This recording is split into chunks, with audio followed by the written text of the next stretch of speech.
Okay, I believe it's 10 o'clock. Everyone will please rise for the invocation and pledge allegiance.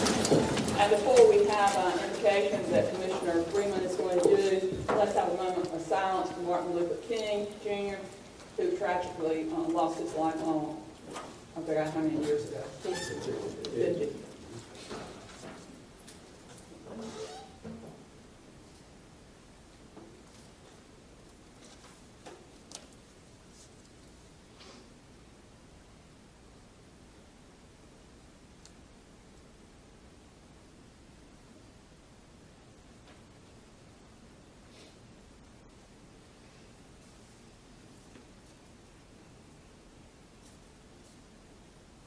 Commissioner Freeman. Our Father God, thank Thee for this day. We thank You for sending Your Son for the recollection that we will have. Our Father God, also thank You for the state that we live in, the state of North Carolina. We thank You for our citizens of Gates County. We thank You for Gates County and its offerings to all of us. We go from day to day making decisions based on what You send to us. So thank You for all of that. We thank You for the guidance and for this board. Amen. Amen. Of the United States of America, and to the republic for which it stands, one nation, under God, indivisible, with liberty and justice for all.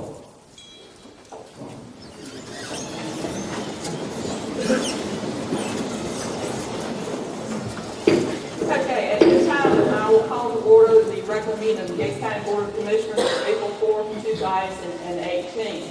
It is nice to see Mr. Morris Craig here today. Certainly kind of breaks out record, I think.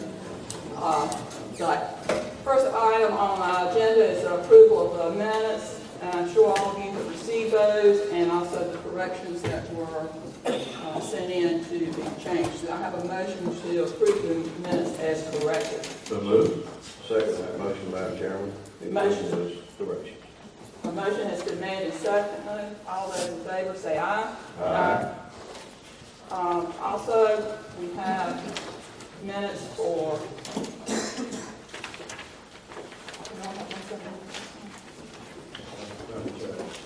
Yes, ma'am, sir. Okay, door meeting failed. It's an open meeting. Thank you. We, in that motion, we did not designate the two sets of minutes we were approving. Can we go back and amend that motion to include the meetings on March 7th, 2018 and March 19th, 2018? Madam Chairman, I'll amend my motion to include those two dates. And I too, Madam Chairman. Okay, been properly, and so all those in favor of that, say aye. Aye. Okay, moving along, adjustments to the agenda. There is just a couple, and that is under new business. We have two resolutions that we would like to consider. One, the merging of the health department, or Hertford County would like to merge with the Albemarle Regional Health System. That is a resolution that is before us, and also donating property to the Tri-County Animal Shelter is another resolution. And also, under old business, we can remove the Gatlington boat ramp update because I went ahead and provided that in my manager's report. Okay, so one deletion and two additions. Do I have a motion to approve the agenda as presented? So moved. Second. Second. Motion's been made and second. All those in favor say aye. Aye. Okay, delegations. And this is not for the animal ordinance. Okay, River Green College. If you come up and state your name and address, please. And we are enforcing the time limit to 5 minutes. River Green Holly, 155 Sarah Road, Gates. And I'm here to present to you the request from the Gates Partners for Health budget for 2018-19. And since I have 5 minutes, you have the budget in front of you, or the request for $5,000. Our total budget pending is $31,000, which means we're bringing in approximately $26,000 to your investments. And as you know, the Gates Partners for Health has the contracted program coordinator, which helps with the assessment of the health issues and resources in the county, along with presenting the community health assessment every 2 years. And they also work with Partners to Improve, Free Coalitions, the overdose issues with opioid abuse, prescription medication take back, and Family Fun and Fitness, and a variety of other collaborations that we do to help promote health in the county. And that ends my presentation. And thank you for your support in the past. And thank you for what you do, or that program does for the county. Certainly, anything that can help our health is very important. To educate people about a healthier lifestyle and everything. Thank you. Okay, there are no tonight's delegations today. We come to administrative reports. We'll start with the county manager. This is for February 20th through March the 23rd. The work on the courthouse roof was expected to be completed by March the 29th. However, because of a holdup with HVAC, they have still not completed everything, but they anticipate completing within the next 2 weeks. As of this report, on March 23rd, I had received a draft of the audit. However, I'm happy to say that it has been submitted and our audit is complete. It was complete last Thursday and submitted to all the appropriate parties. Fiscal year 18 audit requests for proposals were released on March the 21st, and proposals are due by 12 p.m. on Monday, April the 30th. I said I would provide an update on the Gatlington Wildlife Route. Mr. Gary Gardner, who was the area engineer, the district engineer, said there was never any money earmarked for the wildlife route. A majority of their funding comes from the federal government and has been cut over the past few years. The state funding has also gone down, and at this time, only one new boat ramp will be completed. There are currently 240 ramps that need to be maintained in the state, so their focus has been on maintenance. I reminded him that several resolutions and letters had been sent to the state asking for this ramp. Another reason the ramp was requested, not just because people wanted another wildlife access area, was due to the number of deaths and accidents that had occurred over the past few years. The only way to access that portion of the river is from Hertford County, from Virginia to the north, or at Sheep's Landings to the south. Mr. Gardner said he would talk with his supervisor to see if Gatlington could be reviewed. He also said there could be a very slim possibility of discussion if the county agreed to match 25% of the cost of the project, and he did not have any estimates to share. On March the 14th, Juvenile Crime Prevention Council met to review fiscal year 19 funding requests, and there will be another meeting on April the 11th to vote on the request. On March the 20th, Albemarle Regional Solid Waste Management Authority met to review fiscal year 18 budget to date and fiscal year 19. Mr. Hollowell highlighted several House and Senate bills that were introduced last session. Several will not affect the Albemarle Regional Solid Waste Management Authority since they are an authority. He wanted to make us aware there is talk of considering convenient sites as transfer stations, which would require engineered plans for all sites, even if they are existing sites. And this is being discussed as a new rule. It's also starting to cost to recycle. The Performance Shawan Gates Landfill Committee also met. Fiscal year 18 budget was reviewed and the fiscal year 19 budget discussed. The Hobbsville site will be closed May 1st and 2nd for paving. Additional containers will be purchased to replace containers that can no longer be repaired with money remaining from capital projects. On March the 22nd, Diane Hendricks, Marie Roundtree, Christy Byram, and I attended a regional user conference for Edmonds, which is our new software for finance and utilities in Chesapeake, to learn more about software from other users. As with any conversion, there are still questions being asked and software is being learned. And I do have one request because of recent statements that have been made that if you will please contact the water, everyone wants to call it the water department. So if you contact customer service and give them an updated phone number so that if they have a question and need to contact you because it appears you have a leak or to add you to the cutoff list, they want to have a number in the system so you will receive a robocall. They cannot call you if you do not have an updated telephone number. So do you have any questions? No questions. Madam Chairman, we have at least a comment about the gap in the ramp. You know, I know we talked about the figure of $250,000. Do we recall that being something brought to the attention of the board? I remember that figure being tossed around. And of course, then the state saying it was not earmarked. So, should we contact our local folks as well as the state representatives in order to pursue that? Because I remember pretty directly that $250,000 were earmarked and maybe appropriated. Well, I think it would not hurt to send a letter to Howard Hunter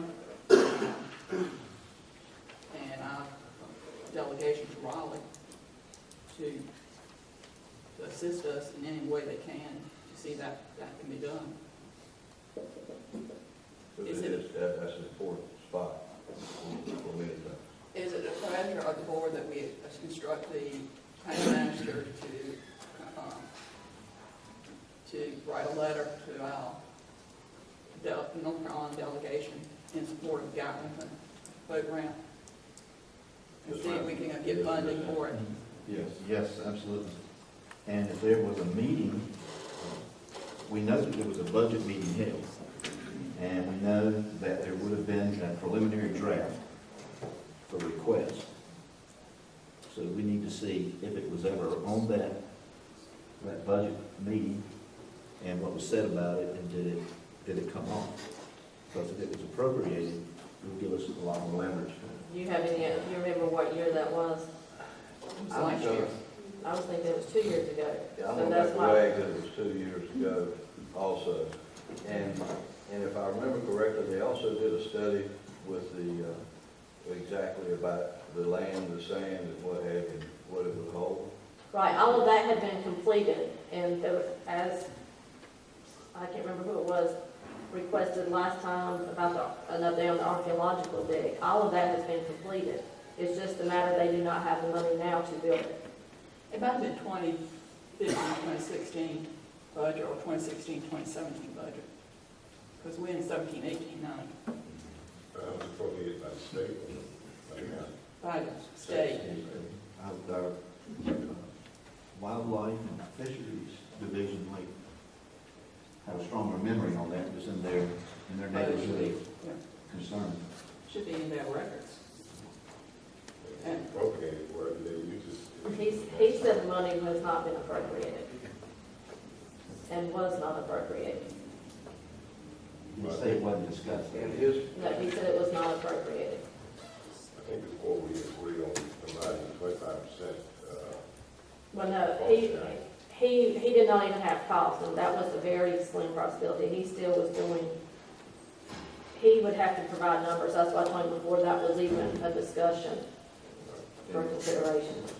is Mr. Gardner, he's with wildlife, or is he Yes. with, he's an engineer, he's an engineer?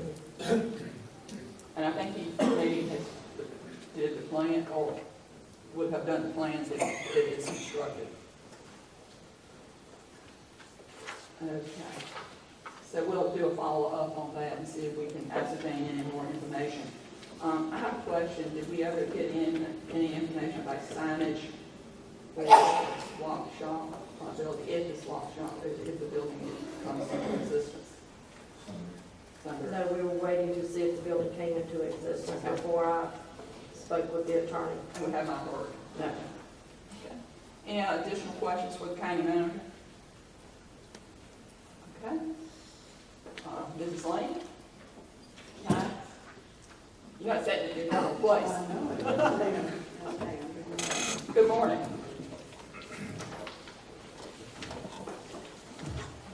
Had an opportunity to view the collector's report. I apologize if my voice is a little more raspy than usual, so Had an opportunity to look at any questions on that report. You can see our collection is progressing and we would like it for the month of March there. Garnishment, employee letters were sent and the garnishments will be the next phase in light of any additional, with our enforced collections procedures. But any specific questions, you can see those funds received through Zacchaeus, doing well with those. We will have 3 upcoming sales, court dates scheduled in June. Those account numbers have not been released as of yet, and when they are, certainly we'll post the property and inform the board of those sales naturally and advertise. I noticed that the listing was in the paper. That's right, yes, Did you sir. immediately have any phone calls regarding that? Yes, a few, and I'm sure you folks did as well with that, with questions and did not pay it in full, or my sister was paying and a portion of amount, but, keep in mind, they're always due January 5th, so any subsequent interest is going to be there, so if you didn't pay the full amount, that interest will accumulate accordingly. We had a few phone calls. We've had some good response, too. People are coming by and paying those naturally with that. And I'm sure you folks did as well with phone calls. Yeah. And I think it's important for people to understand that, we can, we do the publication in the newspaper by delinquent taxes, then we go to garnishment, then debt set off, That's right, we still utilize that, and then then, to collect the taxes, and then, of course, the last resort is foreclosure. that's right, the letters will be mailed out, after that garnishment process. If we don't, people don't set up payment plans, they don't come by and see us and make some sort of effort, that, you're right, Chairman Alford, that's our next process. And also, we don't win foreclosure, after 2 years? After 2 years, that was the resolution or standard by the board that was in place. Some counties may utilize 1, we utilize 2, so which is appropriate. So we're on our 2-year window for those unpaid 17 bills that are now due and delinquent. Yes, sir. We just want people to pay, hopefully we don't have to foreclosure. That's right, yes. And just for the audience, this is 1 month from Zacchaeus. Did I say? It is, yes. In one month of those delinquent taxes, our legal services collected $11,907.37. And I think that our collection rate is around 95%. No, that is correct, yeah. As we got, a few more months as we march towards that, Right now, it's at 95%. that is correct, yes, yes indeed. So we are trying, Mrs. Lane and her ladies are working hard to collect the money, and we appreciate the job you're doing. Well, thank you, yes. You might want to mention about the Board of Equalization and Review. Yes, ma'am, that will convene April 30th, here in the courthouse at 4 o'clock. We do ask that you schedule an appointment to be heard before the board so we can assemble any data that we need to for your case. Just reach out and give us a phone call, we can schedule that. Okay, I believe we have a couple refunds. Yes, ma'am, 2 refunds, actually, DMV, motor vehicle refunds that they are. Okay, the first one is in the amount of $211.97. All the proper documentation is with that. What is the pleasure of the board? Madam Chairman, I make a motion that we approve that refund, refund number 1. So moved. Second. Motion's been made and properly second. All those in favor, say aye. Aye. Okay, the second refund is also motor vehicle. Budget request number 2, and this one is the amount of $139.87. 84, excuse me. Proper documentation is included with that. What is the pleasure of the board? I make a motion, Madam Chairman, the taxpayer be refunded the amount of $139.84 as defined in request refund 002. Okay, a motion's been made. Do I have a second? Second. Second. All those in favor say aye. Aye. Okay, is anything else, Mrs. Lane? No, just appreciate everybody's hard work. Ladies, Betty, Shelley, Lori, as always, thank the board, and good day. Okay,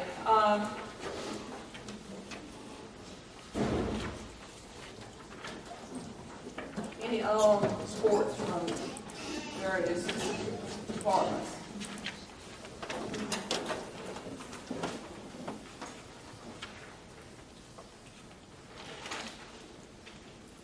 Okay, and the county calendar, remind the board that, next Wednesday, we have a county district board of commissioners meeting. The district county board of commissioners. Okay, at this time, Madam Chair. yes, Just before we move on, we'd like to ask the county manager, the reports that we got, in a little bit different format. Yes, sir, that's a new report from Edmonds. This is the way it's gonna look from now on. Yes, sir. You like it? Everyone's still learning. and that means we have to learn as well. Yes, The correct. headings doesn't show up, well, but, maybe that's, a fix to take a look at. I don't know if we can fix that, sir. This is a standard report. We'll see what we can do, but I'm not guaranteeing anything can be fixed. All right, just let them know that we'd like to have it. It'd be nice if they would have it highlighted if possible, but that might not be possible. You really have to put it, I went through and looked, and it does take some time to ascertain which department you're talking about. Okay, at this time, we will go into public hearing, but before we do that, make sure everyone has turned on put their cell phones on silent, please. People have a variety of opinions on this topic, so I'd ask everyone to be respectful and have civility when they speak on the topic. And when you come up to the podium, please state your name and address. Also, you have 5 minutes. Our clerk, Mrs. Lawrence, will be keeping time. And when your 5 minutes is over, it is over. You please also address the board. You're here to address 5 of us, not the audience. So, and your comments to us, please. Direct your remarks to us at this time. Any things I've left out? Okay, good. Okay, I need a motion to open up a public hearing on the animal ordinance that we are looking at. So moved. Second. Motion's been made, proper second. All those in favor say aye. Aye. Oh, I said, I didn't say aye, but I meant to. Okay. I've lost my agenda. I have 2 letters that have been asked to be read into the minutes. Would Okay. you like to begin with those or with the? Let's begin with those. The first is from Robbie Mitchell at 280 Reynolds Road in Gates. And the subject was dog ordinance. This is against my rights and the rights of all county citizens. My family has lived in this county since the 1800s. My current family has hunting dogs who do not bother anyone. They are fed every day with fresh water and their pens cleaned every day. They have places to sleep with fans in winter and fans that blow on them in the summertime. They are taken care of better than some people who take care of their own children. We should be worried about our children in the county who sleep on dirt floors and have no food before we worry about the dogs. Do not go to no hunting with dogs. Just wait until their population gets so bad they are damaging everyone's vehicles and gardens. And the other is from Griffin Hewitt, who is a DVM candidate at North Carolina State University. To whom it may concern, dog tethering has allowed sporting dog owners, from sled dogs to deerhounds, the ability to maintain and care for their pack of dogs. While it is true that tethering is not for everyone, it is a viable option for many dogs and responsible owners. Dogs need socialization, exercise, medical care, shelter, food and water, and to be treated in their best interest. Most often containing the animal is what is in its best interest. Confinement is necessary to prevent animals from injuring themselves as well as straying off the property of the owner. This is not a one-size-fits-all option for dog owners when it comes to, there is not, a one-size-fits-all option for dog owners when it comes to containing their canines. Just like people, every dog is different. Sometimes kennels and runs are not the best way for a dog or its owner. These issues are often overgeneralized and cause many anti-tethering advocates to take a lot of creative control when it comes to the logic behind the argument. In a paper published in the Journal of Applied Animal Welfare Science entitled "A Comparison of Tethering and Pen Confinement of Dogs," it was reported, there was no indication that tethering was more detrimental to the dog's welfare than housing in a pen. This study went on to say that there were more repetitive behaviors from dogs in pens and a significant increase of standing on hind legs, pacing, and lying inside the shelter relative to dogs that are tethered. Working and hunting dogs require an enormous amount of agility as well as dexterity and muscle development, which is not always easily procured in a kennel. Keeping a dog on a line invites more movement and opportunity to develop these highly regarded skills. It invites the development of muscle sets instead of allowing potential forelimb atrophy while the hind legs become defined. Though there are potentials for negatives on dog tethering, there can also be benefits. Today, most sled dog racers use tethering restraints for practicality and to prevent injury.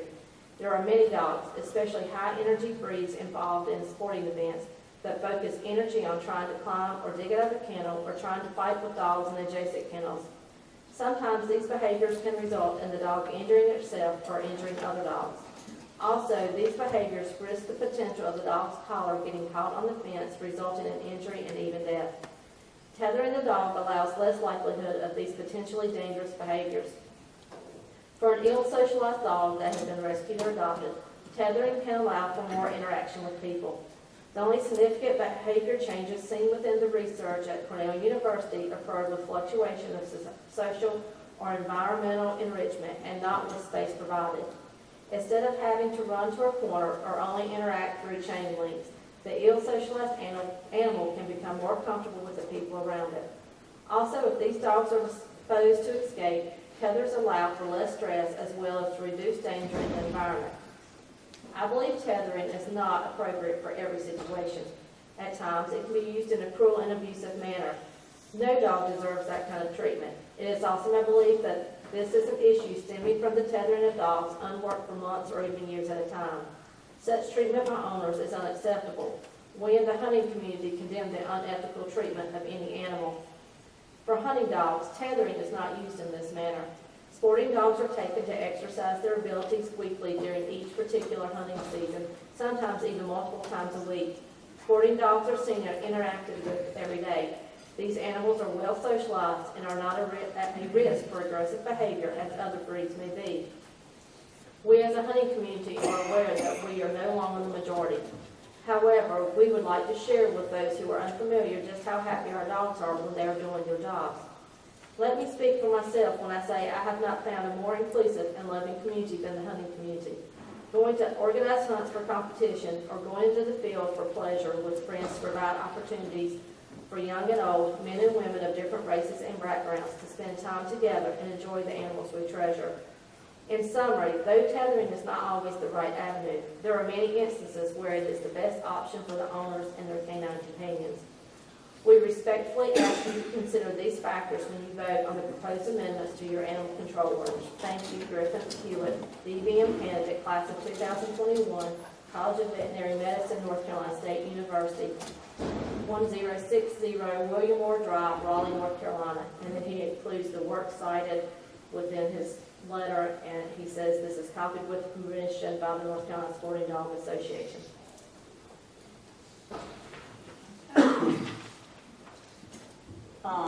Tommy Diety.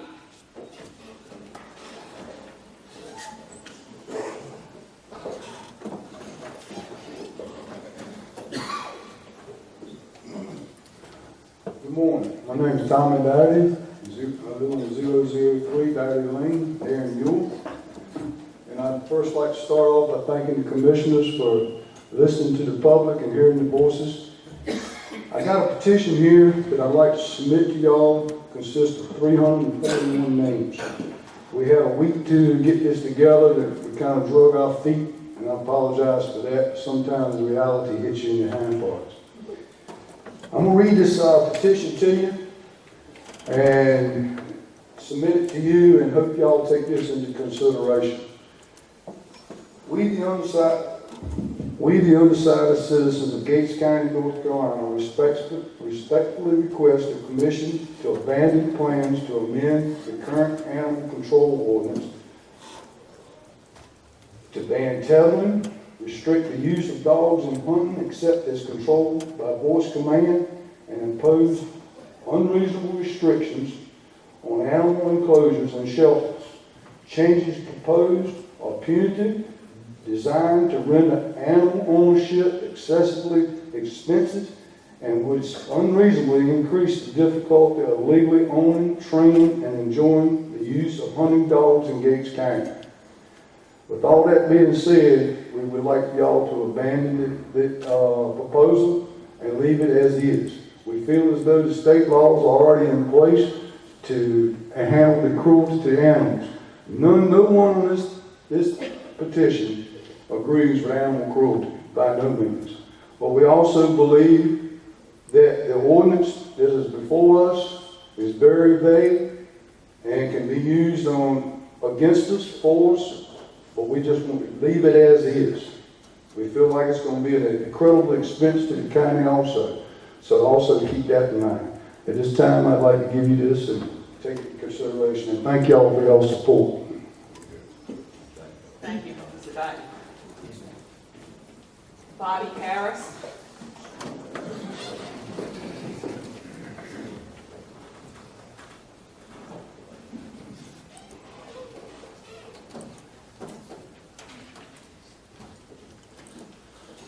Thank y'all. I appreciate y'all listening to us and having this public hearing.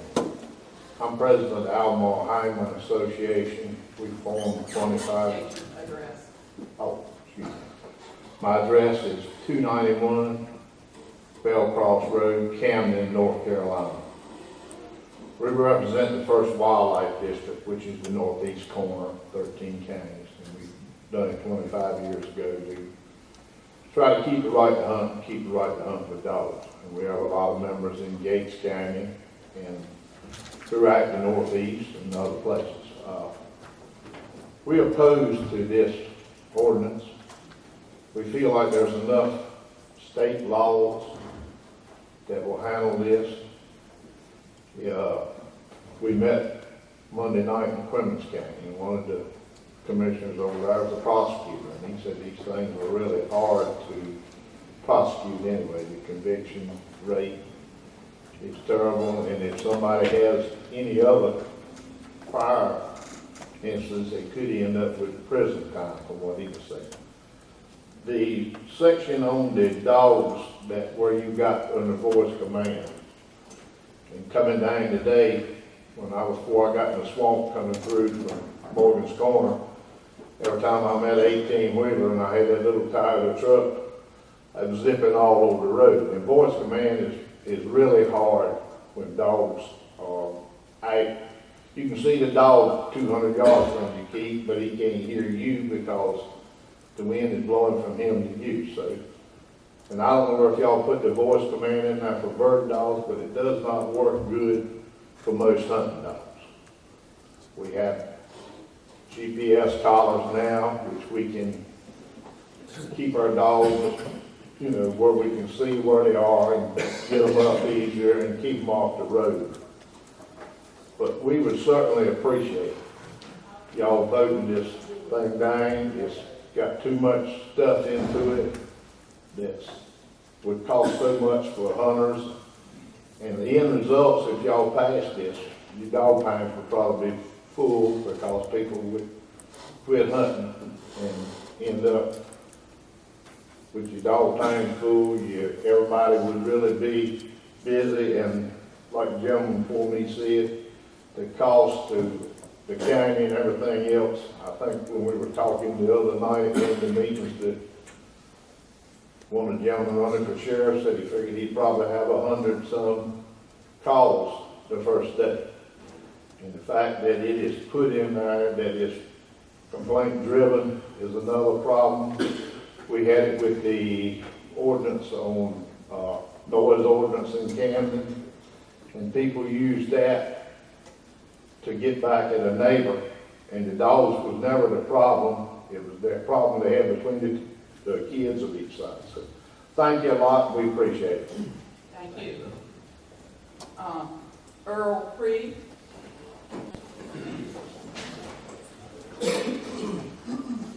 Oh, excuse me, Earl, I'm sorry, I skipped one. Kevin McGinnis.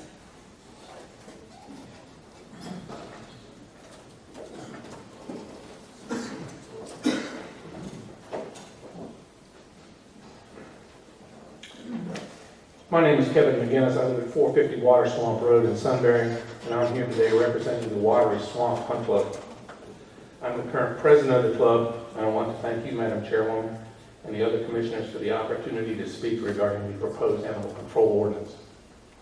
After speaking with members of the club, some of whom are here today having taken time off from work, it is the consensus of the club that there is no need to change the current animal control ordinance. It is my understanding that what has brought us here today was the issue that occurred on Roundtree Lane last year that could have been handled using the authority of current North Carolina law and the Gates County Animal Control Ordinance regarding animal cruelty. The problem that has presented itself and brought everyone here today is a lack of enforcement of current laws regarding animal cruelty. More laws and stringent regulations won't solve a thing if there is not a will to enforce the law. On behalf of the members of the Watery Swamp Hunt Club, I am asking the commissioners to rethink the need to create more laws and vote to keep our current animal control ordinance in place. Please place more emphasis on enforcement, and thank you for allowing me to speak here today. Thank you. Earl Creed.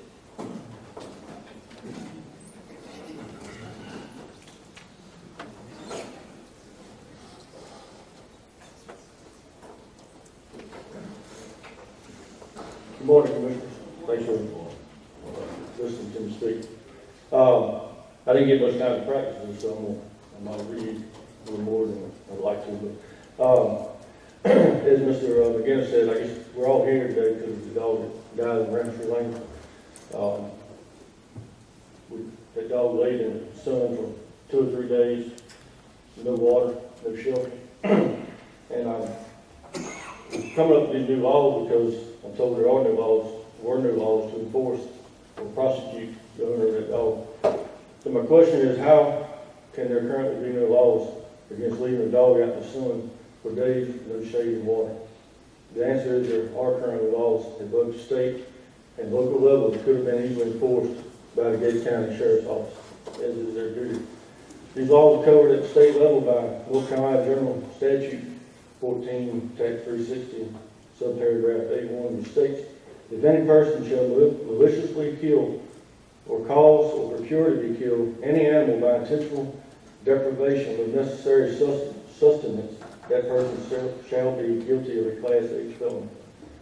Local animal ordinance for Gates County, section 303.2, it shall be unlawful for any owner or keeper to fail to provide their animal or animals with constant access to proper shelter for the weather, adequate and wholesome food and water to the animal or animals in good health and comfort.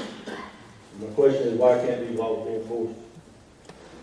These proposed changes could turn responsible and law-abiding animal owners into criminals overnight and be costly to the county and its citizens.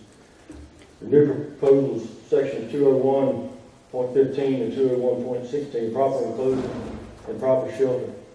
So all my pens are not 10 by 10 by 6. Some are 8 by 10, some are 9 by 10, different sizes. Is that considered a proper enclosure? And is it adequate enough for my dogs? Many of my dogs have plastic barrels for shelter, which protect them from the weather. They are inexpensive, warm, and easy to clean. And my dogs love them. Is that adequate enough?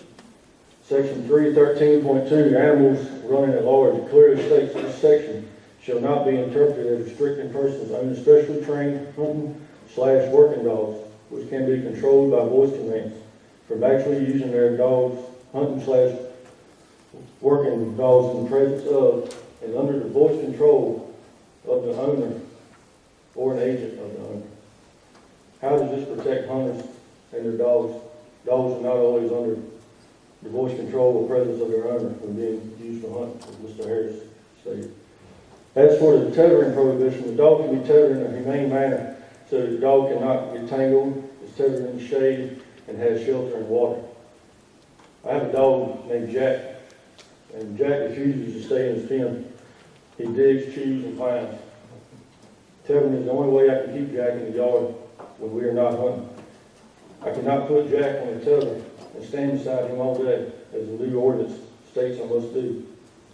So what should I do with Jack with all the patients?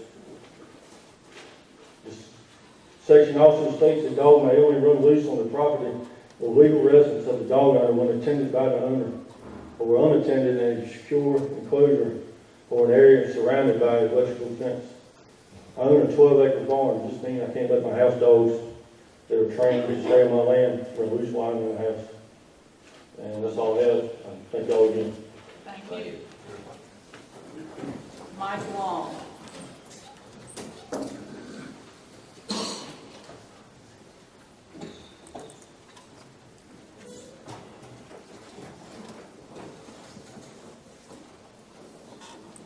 Committee, thank y'all for letting me speak today. My name is Mike Long. I live at 114 Taylor Mill Road in Ewell.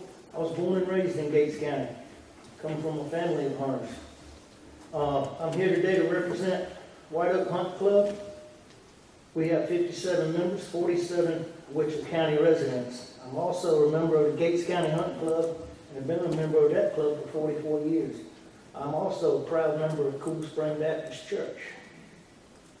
I've come here today to represent them and also give my opinion on these proposed changes. Our club and myself realize that we could not live in this world without laws. Over the years, our club has had to pass rules to govern ourselves. We have always tried to pass rules that had a reason for passing them. We feel that there is no reason to pass this new rule, these new animal ordinances. It is my opinion, and the majority members in our club, that these rules should be dropped, that this ordinance should be dropped. There are existing laws to protect animals. No rule or ordinance should be passed that hunts one group of people and benefits another group or that group's conscience. We know that anyone that violates the animal cruelty laws should be charged. One of the rules I want to propose is to raise the barrels off the ground. My barrels have been buried in the ground for 33 years. Nobody's ever complained about those barrels being buried. They're pitched back so the cedar shavings can stay in the barrels. I keep the shavings in the barrels year round. When the wind blows, the ground's frozen. No wind can blow under my barrels. The dogs actually stay warmer in that barrel with it buried. Top 4 inches of ground freezes. Sand below it's not frozen. Wind can't blow under there, and I'm sure all of y'all know what windshield is. My barrels actually, my dogs stay warmer in those barrels with them the way I've got them. There's a shelter over all of my barrels, 4x8 shelter. The rain can't blow in there. I put plywood up so the wind can't blow in there. I can't go home and eat dinner at night without knowing my dogs are fed and watered. Okay? We live in a divided nation. This ordinance has driven a wedge in the citizens of this county. It has hurt our county. We're asking you to drop this ordinance and leave it as it is. Thank you for your time. I'm not sure whether I pronounced his name correctly. Henry McClee. McClee.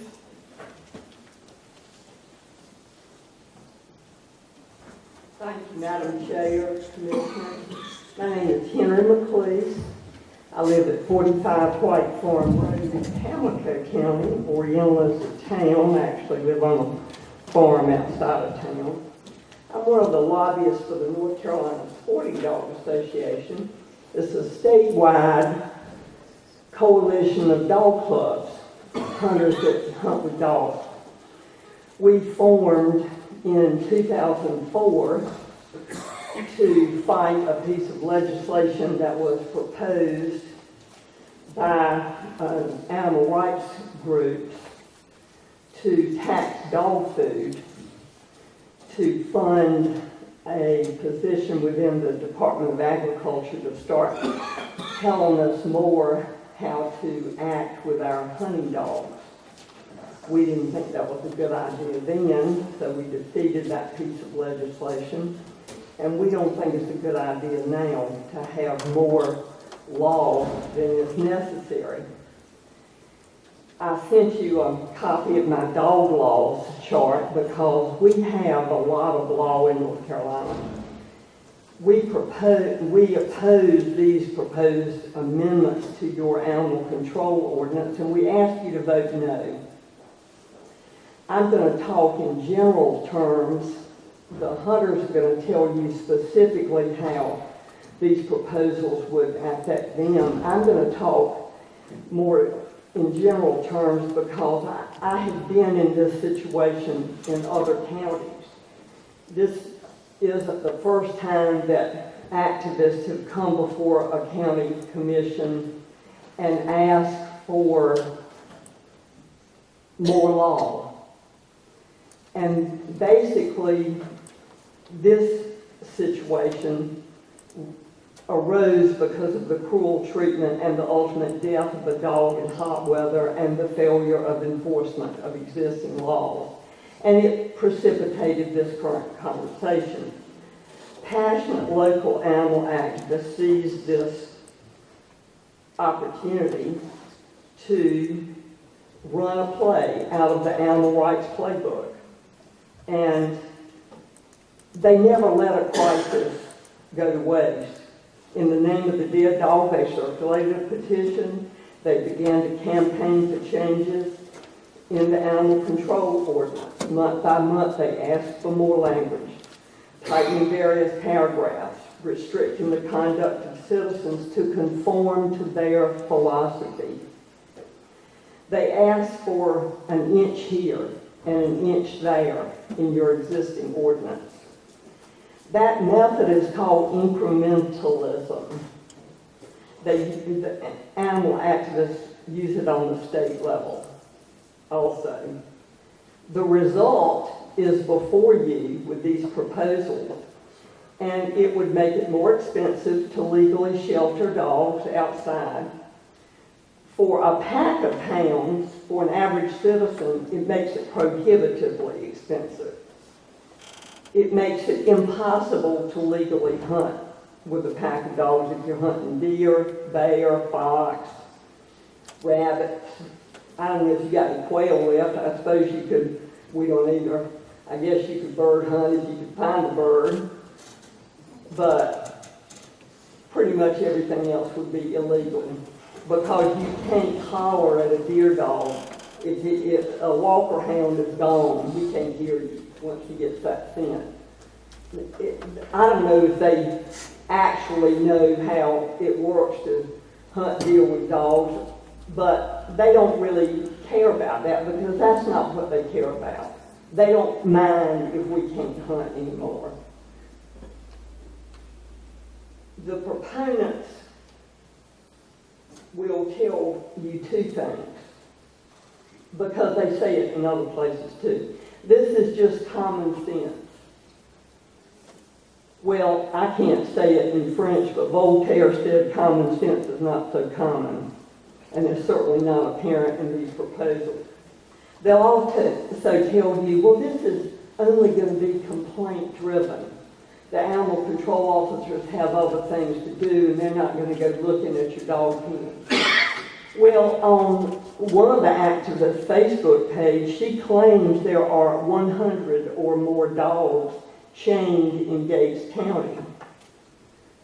So, I don't know, I have no idea if that's true or not, but I expect that you would have plenty of complaints. I'm sorry.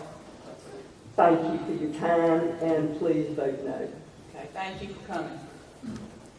Okay, Daniel Castler.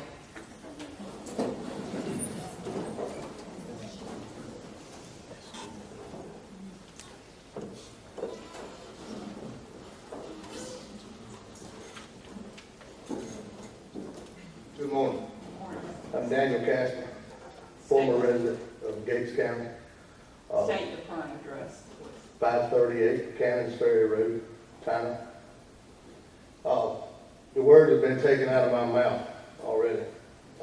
All my friends that have been up here and spoken against this ordinance. One thing I did want to talk about was the height requirement on the houses, the shelter. You know, got a lot of residents living in Gates County that live in trailer houses, right? Well, what's the first thing they do when they put in a trailer house? They're gonna go around and put underpin, keep the air from blowing under the house. That causes your pipes to freeze if it gets cold under there. So, that's just one topic that, I wanted to speak against. You know, I think, all of us that have owned hunting dogs, or dogs for any matter, have got enough sense to look at, we've been doing it. And, just to wrap it up, reiterate what everybody said. The ordinance proposal, I don't see where it's gonna do anybody any more good than the ordinance that we already have. So please vote no. Thank you. Okay, Reggie Askew.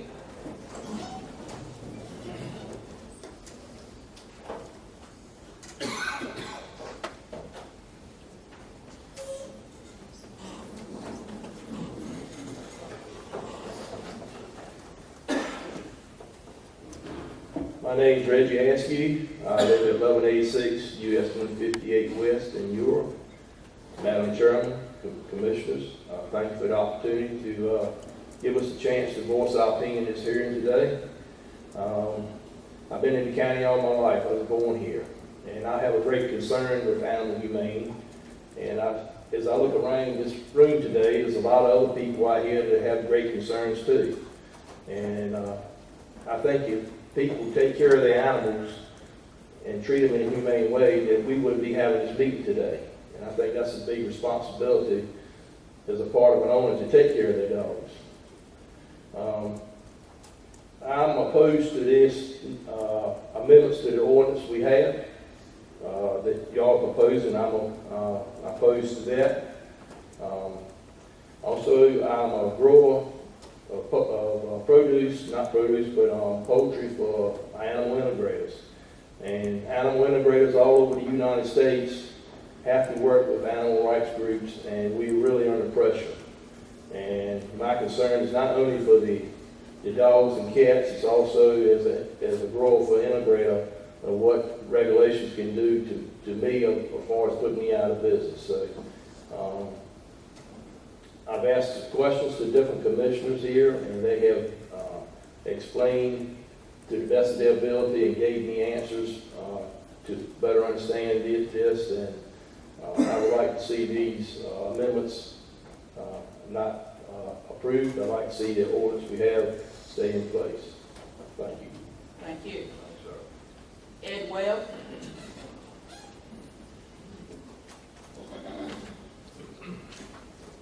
My name is Ed Webb. I'm from Gatesville, North Carolina. I live on Highway 158 here in Gatesville. I'm here before you all this morning. I'm a member of the Gatesville Hunt Club, and I just want to touch on a few things. I'm going to come a little different. Y'all know what I used to do. I've been here before you all on different things like this before. Back in 2009, there was a group that came to the county, bought almost this exact same paperwork, gentlemen, ladies and gentlemen, to you all. At that time, it was different commissioners.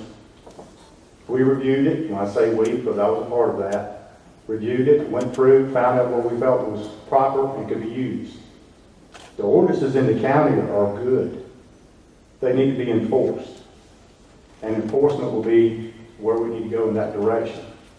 What I want to mention to you all know about this real quick is, back in 2009, there was an argument between two people involving a dog and two neighbors, and a dog eating the neighbor's cat's dog or cat food for the next door neighbor. That's how that first group came to us back then, was because the two neighbors not getting along. The nuisance type stuff started that, just as we have in this ordinance here today. In 2014, they came back That involved an individual that was fighting dogs up in the Sunbury community.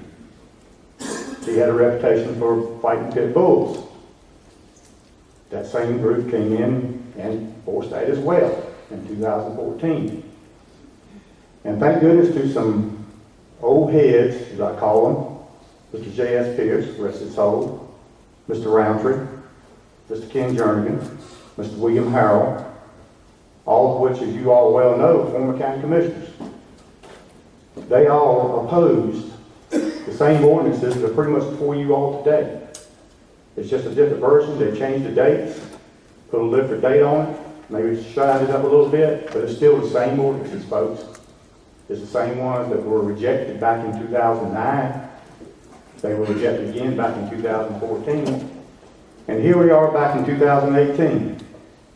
The only thing I have to say with that is it's a situation that continues to happen, and we know that. I love my animals, I love my dogs, just as I'm sure as everybody out here does. We all have our pets, our family pets. And we've all taken care of them. Everybody's responsible. We're adults. We should take care of our animals.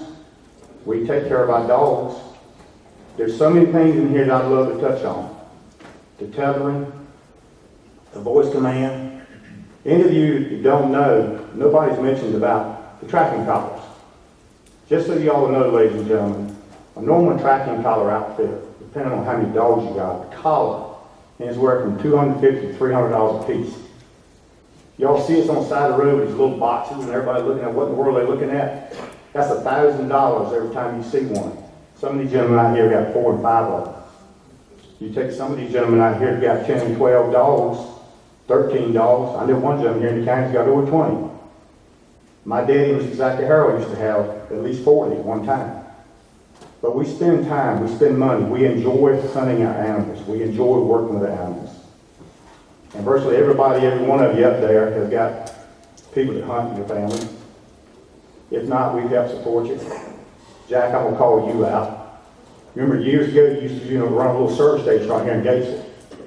And if it weren't for the boys on Saturday morning stopping and getting that pack of nabs or that drink, and in the evening maybe that cold beer that they'd stop by and get, even deacons in the church, we all do that, Mr. Jordan.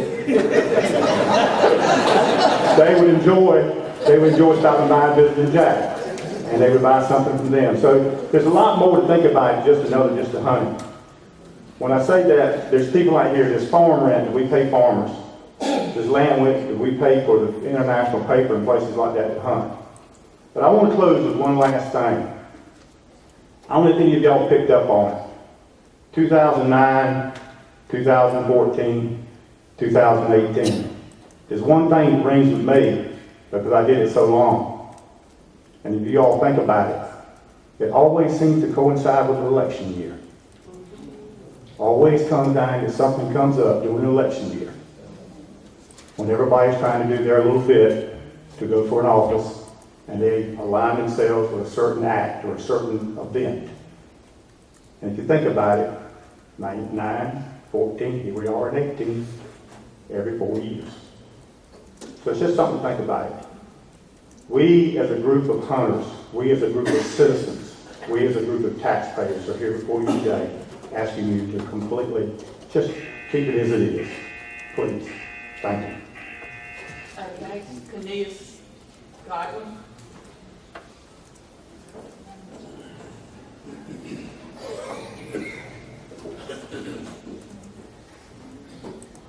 Good morning, ladies and gentlemen. I'm here on behalf, my name is Cornelius Godwin. I live on 055 Cooper Road in Sunbury. I'm here on behalf of Oak Bluff Hunting Club and my family and my friends. We have 35 members in our club. I'm here to stand up for them. I feed 25 dogs every day. That's a job that I love. My family loves. My son, my daughter, they love to help me feed, water, clean pens. We get a pleasure out of that. The houses that the dogs stay in, we have beetles also, my family. Those dogs, we have 2 beetles in a pen. Wintertime, they feel good together. They roll up around one another. That's how they stay warm. There's cedar chips in our pens. They love cedar chips, and they're on the ground. I would love to say, please let things stay like it is. Gates County is a great county. The people are great. We do not need other people coming into Gates County, changing what we love to do. Thank you. Thank you. Well, that's all that has signed up. Is anyone that came in late and would like to speak? Okay. State your name and address. My name's Thomas Gibson. I live on 178 Roundtree Lane, Gatesville, North Carolina. Thank you for your time. I didn't know this at the time. I just got out of the military not too long ago. Currently going to school. I rent a house on that lane, not too far from the event that happened last August. I also have hunting dogs. I'm a member of Smoky Bottom Bear Hunters Club. Some people in here know me, and those that don't, you know they do. What happened last year was horrible. Basically, everybody who does have dogs, I tether my dogs. I did recently go by. I spent $1,065 on kennels. That's a lot for me, just coming out of the military. But I'm still going to keep some dogs tethered. Some of them won't stay in the kennel. It helps them handle better. And I'm there every day, twice a day. In the morning when I wake up, and when I get back from class, or if I'm working somewhere. I feed and water them. They're great. I love them, and my friends I also stay with, they help me do it as well. And just because of human neglect on that one individual's part, I shouldn't have to suffer for it because I live right next to where that happened. And thank you for your time. Thank you. Earl Ranger.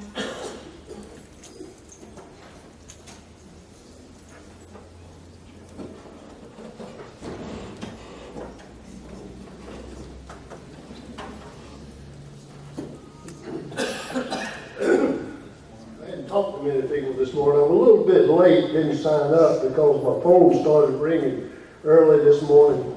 Okay, yeah. I'm Earl Roundtree, 226 Folly Road, North Carolina, Sunbury. And I can't add anything to what's been said. I mean, it's all been said. But one thing, I do want to say that I think Bobby here mentioned another county and an assistant district attorney and the chairman of another commissioner. So I did get a message from him early on this week. And I think Bobby stated, he didn't state his name, I won't state his name due to his positions, but I know who he was talking about because he contacted me. But the reason I say all of that is that the eyes, the hunters, the eyes on Gates County, the eyes are on you. You see all these people. And they are only a part because this gentleman here, how many you had, 30? 25. 25. Just him alone. So there are hundreds out there. So the only thing that I'm going to say is, I hope your eyes have been opened. I hope you see that the citizens of Gates County, the majority of the citizens, see that this ordinance was the way it was okay. It was being changed, a request was being changed. Ed Webb did a fantastic job. I forgot how good Ed could talk when he was asking for money for the sheriff's department. But it's all been said, it's up to you. Now if you find people can sit there and vote against all of these people in Gates County, God help them. Thank you, Mr. Ranger. Is there anyone else? Do you would like to speak? Yes, ma'am. Yes. Come on. You have to come to the podium. State your name and address.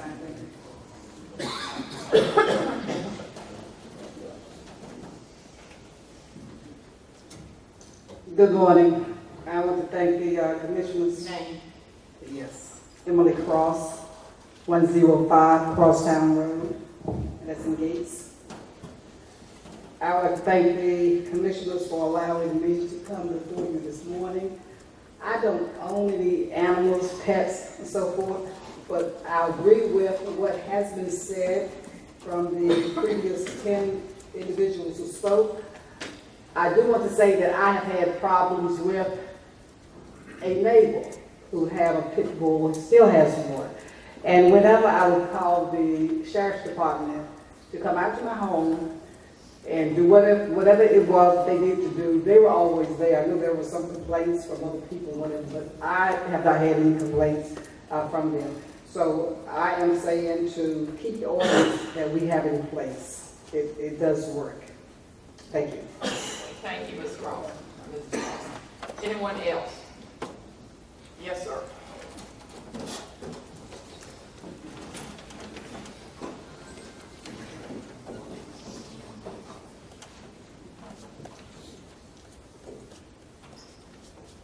Montgomery Clemens, 199 Saunders Road, Gates, North Carolina.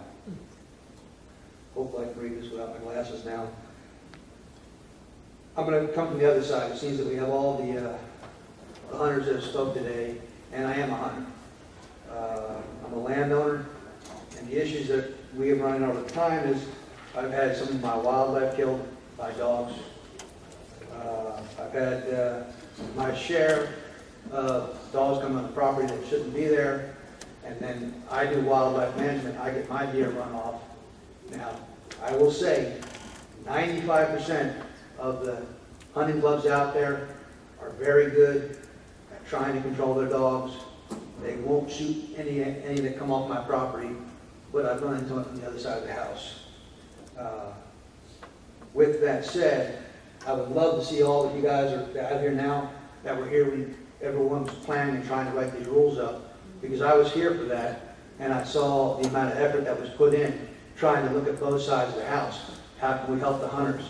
How can we help everybody?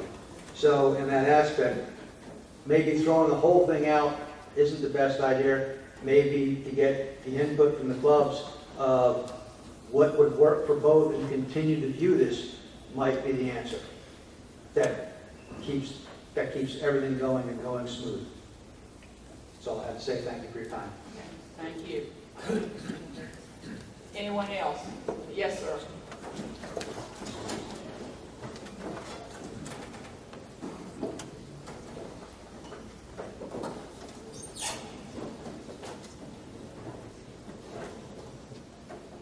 Morning. Name and address, please. My name is Bill Alstringer. I live on Johnny Harrell Road, Gates. I just wanted to say thanks for hearing us today. I am actually a active foster home for Carolina Fox Rescue. They came out to my home, inspected my property, inspected my dog pens, inspected my horses, chickens, everything I've got. They are very active in animal rights. They saw no problems. A lot of these new ordinances that are set before us stand a chance of me pretty much demolishing my dog pens. In the last year, I've spent $5,000 in upgrading and building new dog pens. So now I'm just supposed to throw that money away. All my dogs are on concrete. Their pens are pressure washed at least 3 times a week, cleaned daily. They're in barrels, yes. I have 2 beagles per pen to keep warm in the winter, along with cedar shades. I don't see any problem with the laws we already have. I think we should vote no. Thank you. Thank you. Okay, anyone else? Yes, sir. Oh, you're just... I'm just trying to sit down. If I can't speak, you need to speak. I'll speak. No. You got me up.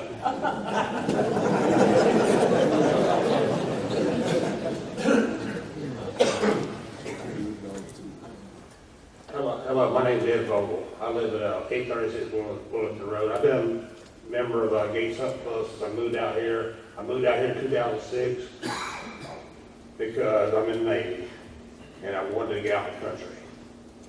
And I have working dogs. I don't have deer dogs. I have a deer hunt club, but I have working dogs. And I probably have some of the smartest dogs in Gates County, as far as working goes. But my dogs are trained to find deer that people have shot that they can't find on their own. And that's the purpose of my dogs. And they also find sheds. It's just a different pleasure for them to do something on the off season. But the reason I speak today is because I was born and raised in Mississippi. And my daddy was a huge rabbit hunter. And that's what we did. We rabbit hunted growing up. And he passed that passion on to me about deer hunting. And I keep my dogs out. My dogs stay in the house. They're spoiled rotten. They eat before we eat, me and my wife. That's our pets. But during the daytime, they stay outside. And I have a very elaborate pen for them to stay in outside. But it also involves a barrel. My barrel has legs. The barrel sits off the ground. And it has a door so they can go in and out of that barrel. Just like a dog would for a garage door outside. And the reason I wanted to speak was about that barrel. And the ordinance that need to stay the same as they are now. As you know, nothing I can say here right now has not been spoken already. Everybody has done an outstanding job. But ever since I moved here in 2006, I have never seen not one issue with dogs or ordinance or anything like that. Now, of course, the media gets a hold of something nowadays and they drive it a lot harder than they have to. I'm a big animal lover. I love it. I love our dogs. All dogs. My job doesn't allow me to own 25 walkers. It's unfortunate for me. I can't because, Uncle Sam had me going here and going there whenever I can. So thank you for your time and please vote no. Thank you. Thank you. Okay, anyone else? Ms. Miller.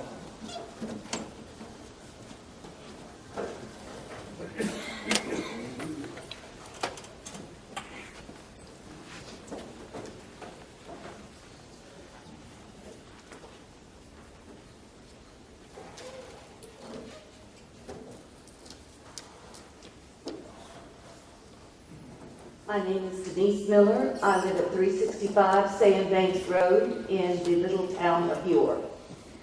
I came today not intending to speak, but I've decided I needed to say a little something. I'm proud of all these gentlemen and ladies that have come, and I respect the hunters. And these are the ones who do a good job, or they wouldn't be here. These are the ones who do it right. But what about the laws for the ones who don't? What about the laws for the ones that, as Mr. Webb said, were laying out there in the sun without water, without food? If the ordinance needs to be tweaked, can we still look at the animals that aren't taken care of, that are treated cruelly, that people do not deserve to have? And we get the reinforcement of the law to come and take care of the matters when they're called, so that we don't have a repeat of what happened last summer. I think a lot of times dogs are mistreated that we don't even know about. Maybe if there was something, if we had to tweak it just a little bit, so that these gentlemen and ladies that responsibly take care of their animals wouldn't have to spend more money or worry about somebody coming to their house to take away their dogs or their barrels. But yet the dogs who don't have a voice today, the ones that are treated cruelly, maybe there could be something in the ordinance that would allow them to be treated humanely. Thank you. Thank you. Chuck Roberts.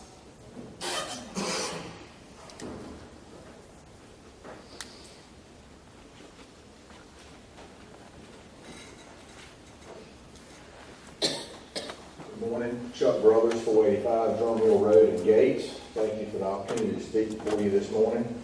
I'm not a hunter, never been one. It was not a passion that I took up. But I do have a great relationship with my hunt club, which is Drum Hill Hunt Club, and my Hunt Master, Wade Yates, because I am a landowner and and they do a great job for me in helping reduce population that want to eat my investment. But I said all of that to say this. If you can find money to renovate the old courthouse, if you can find money to put crutches on the Merchants Commerce Center, if you can find money to expand the wastewater field down in Cotton Gin Road, you're on the verge of a new budget year. I'm pretty sure within the next few months you'll be working on your new budget for 18-19. The underlying issue here is the lack of enforcement of the ordinance that we've got today, plain and simple. If you can find money for these other projects, you need to build $30,000 to $50,000 in the sheriff's budget for him to add on a new enforcement officer. Thank you. Okay, has everyone had a chance to speak that wanted to speak? We don't want to cut off anyone. This is your opportunity. Okay, do I have a motion to go out of public hearing? Motion's been made and properly second. All those in favor say aye. Aye. Okay, Mr. Okay, at this time, we'll take a 5-minute break, and that means 5 minutes.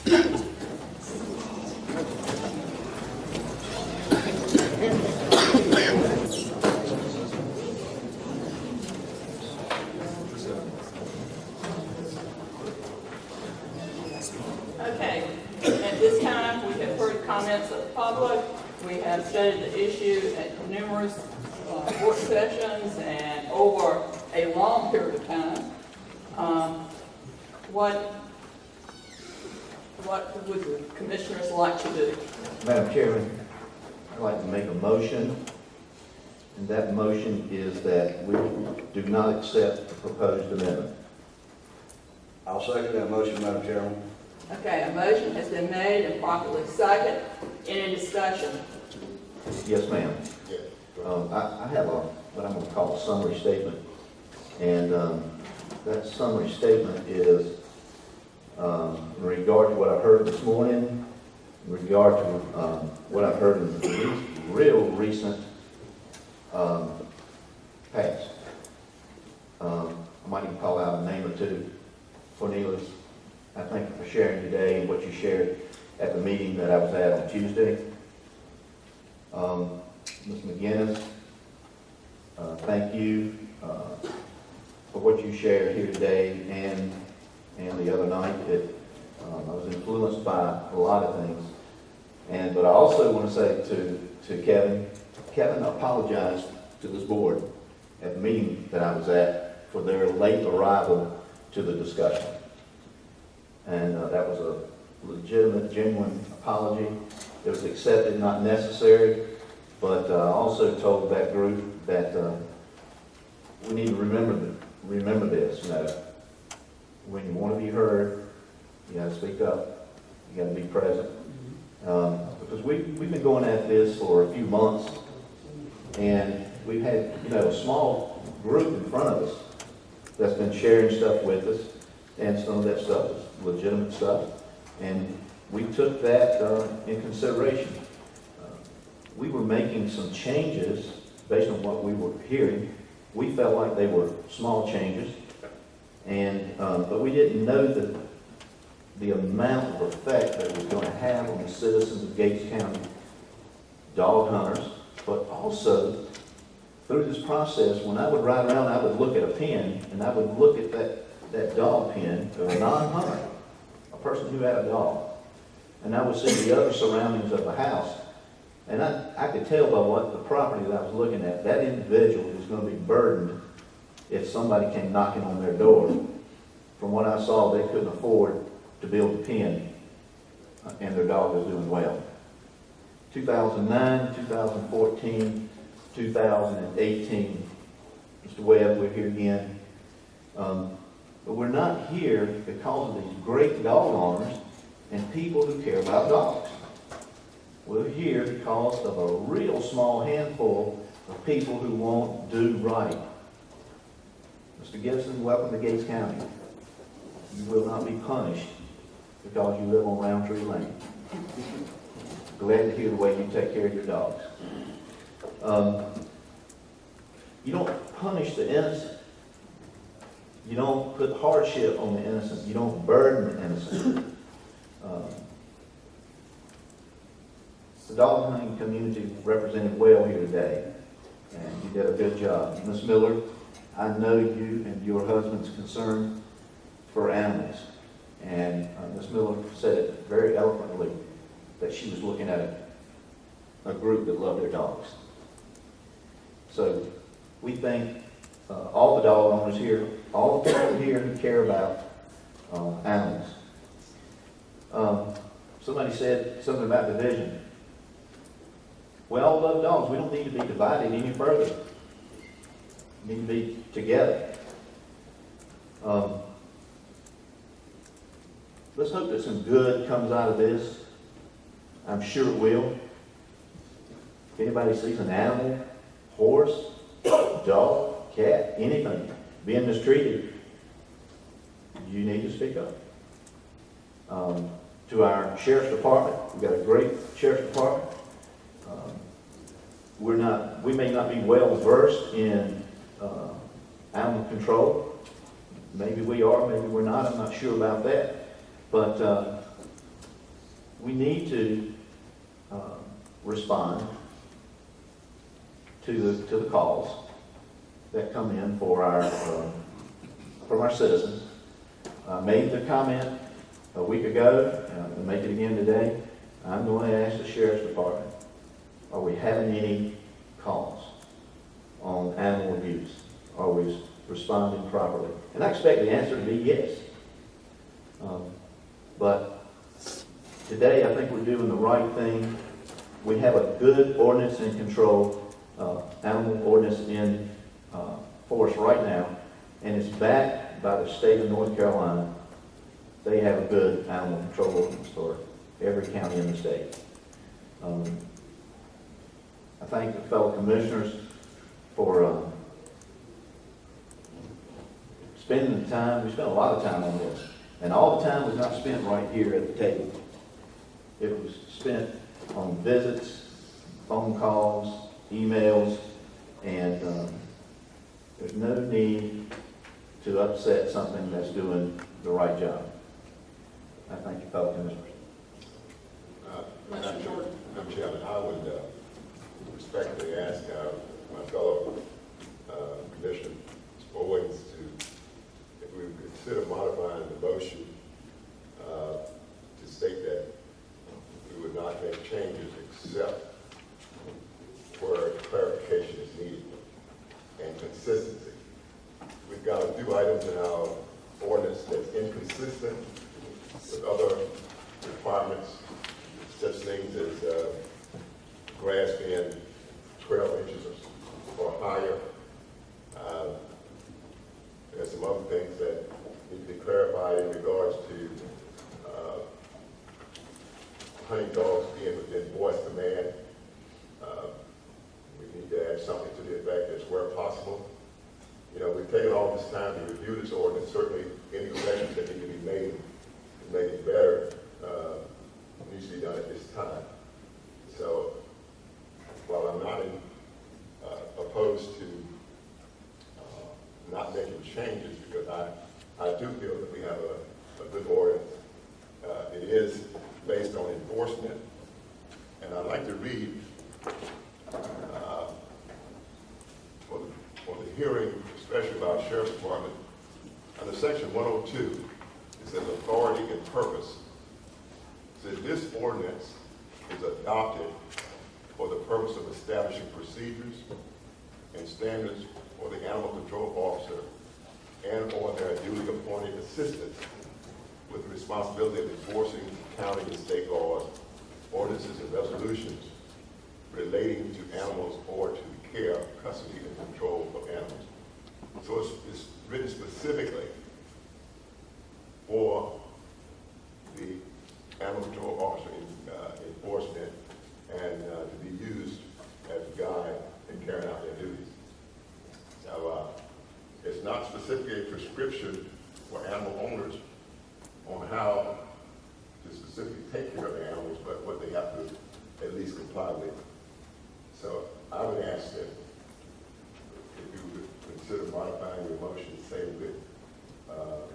no changes except with the clarifications and for consistency and correction as needed.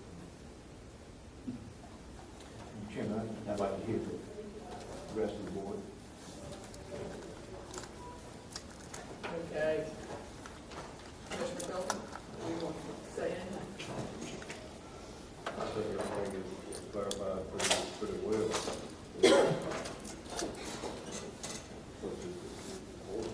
Not in the order that it's saying, but it's clarified. That part is not going to be in what Mr. Owens' motion is to be clarified. Yes, ma'am, Madam Chairman. I certainly appreciate that motion, and I see and can hear Commissioner Jordan's concerns about that.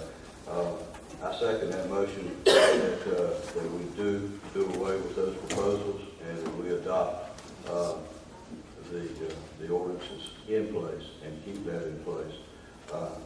And so everyone will know, and I know that many folks have attended all of our meetings and probably heard me say this and probably tired of hearing me say it, but I do not want to adopt, while I sit representing you, any ordinances that's going to make you a criminal or cause you an arrest. Absolutely never. So that's why we appreciate you calling us, letting us know, both sides. And both sides, if you will, opposition, but really it's not both sides hating each other, it's both sides having different opinions. We all have different opinions, and we finally reached a decision to bring forward to y'all as your commissioners. But we're always not seeing everything eye to eye. But what I am glad to see is that folks can reach across that aisle, if you will, and understand. There's some that don't, and that just don't. That's just not going to work. But there are many that do, and we appreciate that. But, Madam Chairman, I am certainly in favor of the motion that Commissioner Owens has adopted. Okay, I too, looking over this, I think there are a couple things that could be done, like changing, putting in hardships on anyone. And one is the grass thing, and that's just to make it consistent with our nuisance ordinance that we have concerning the upkeep of a person's yard. And in that, it is 12 inches, and we need to be consistent, I think, across the board for all our ordinances. I don't see any problem with making that change. And for the strays, going from 10 days to 3 days. I don't see any problem with doing that. But it's the will of the board to do that. But Commissioner Owens, you do not want to modify your motion? Well, consistency on the 12 inches of grass. This is our animal ordinance, and I understand the consistency somewhat. But the other ordinance is like a nuisance ordinance, and they are independent of each other, and they speak to different things. We've spent so much time, Board, Madam Chairman, on this. We've heard the community. We've heard the community as a whole.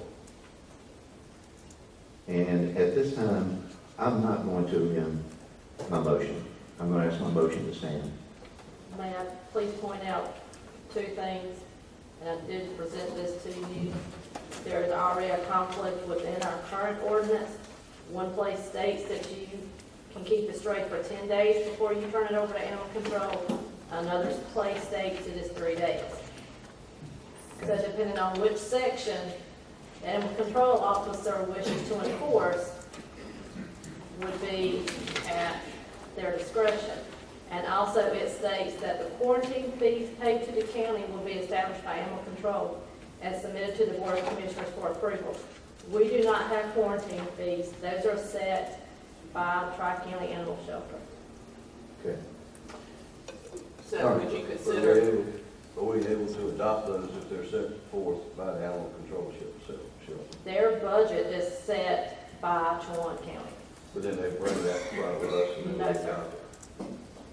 Their budget is their entire budget, which includes their fees, all run and operate through Trelawney County's budget ordinance, not through our ordinance, budget ordinance.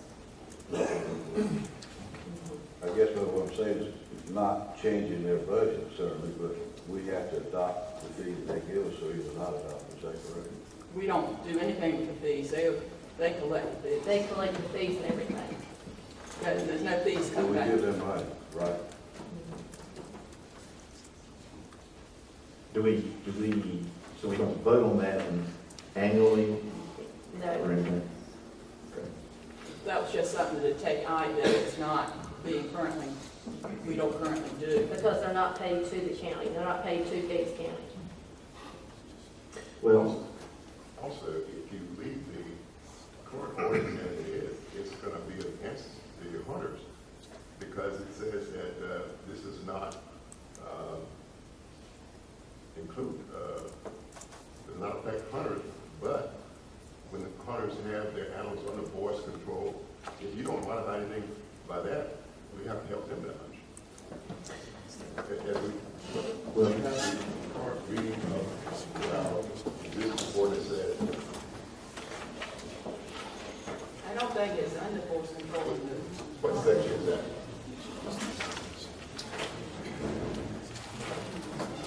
Section 316.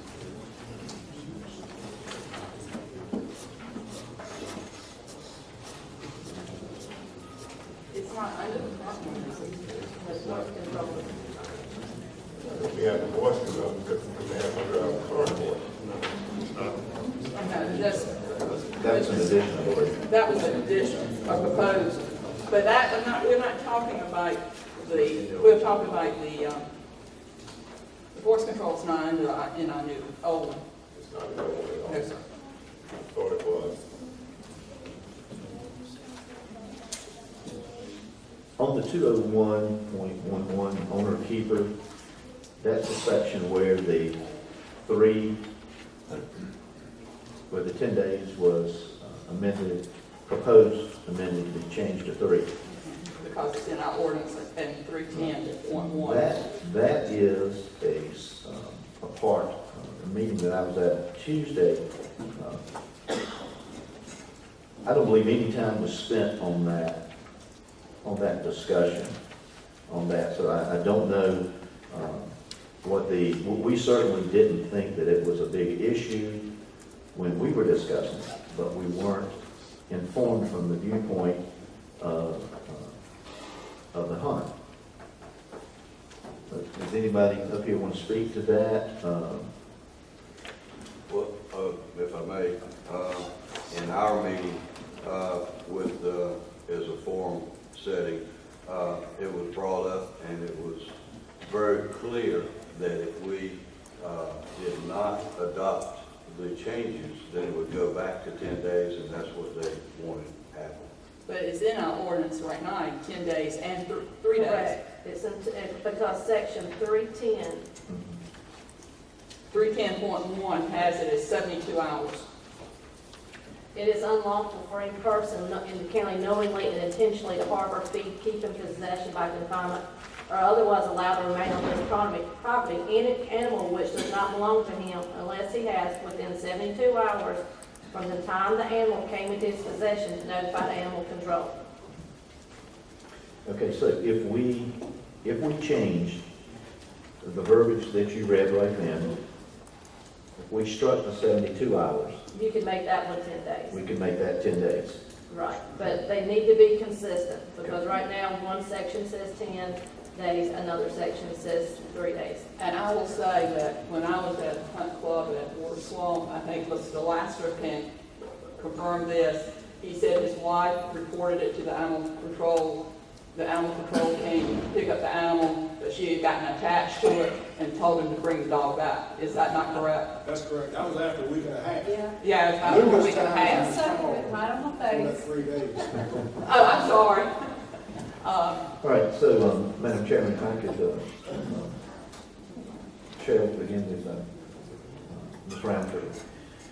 So for clarification, so that we can move forward, if we take the verbiage that you just read, change that to 10 days, it will match the proposed in 201.11 ownership and keep it. No, the proposed language, No, I mean, it will match the old. it matches the existing, Okay. correct. All right, okay.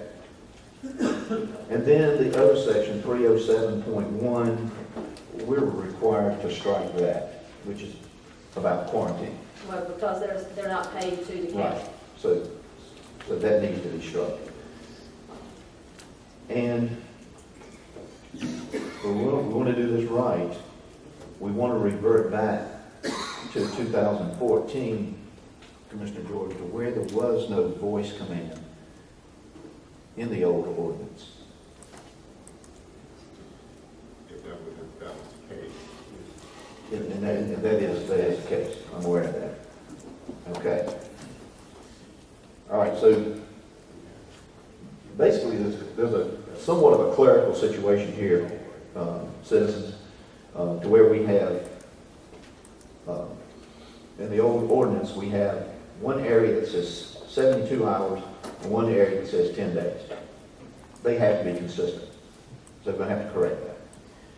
307.1, the quarantine fees paid, that doesn't even exist anymore, so that needs to be struck. That was a moot point anyway.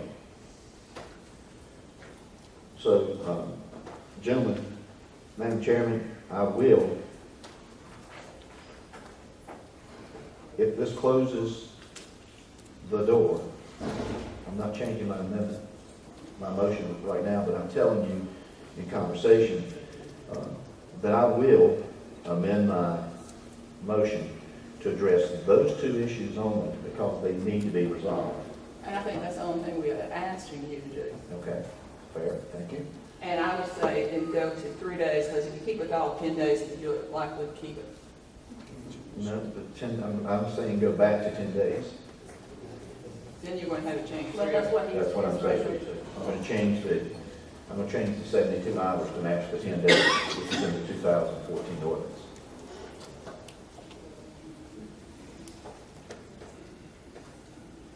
And I'll second that motion along with those amendments. And that is striking 307.1 and 310.1, changing that from 3 days or 72 hours to 10 days.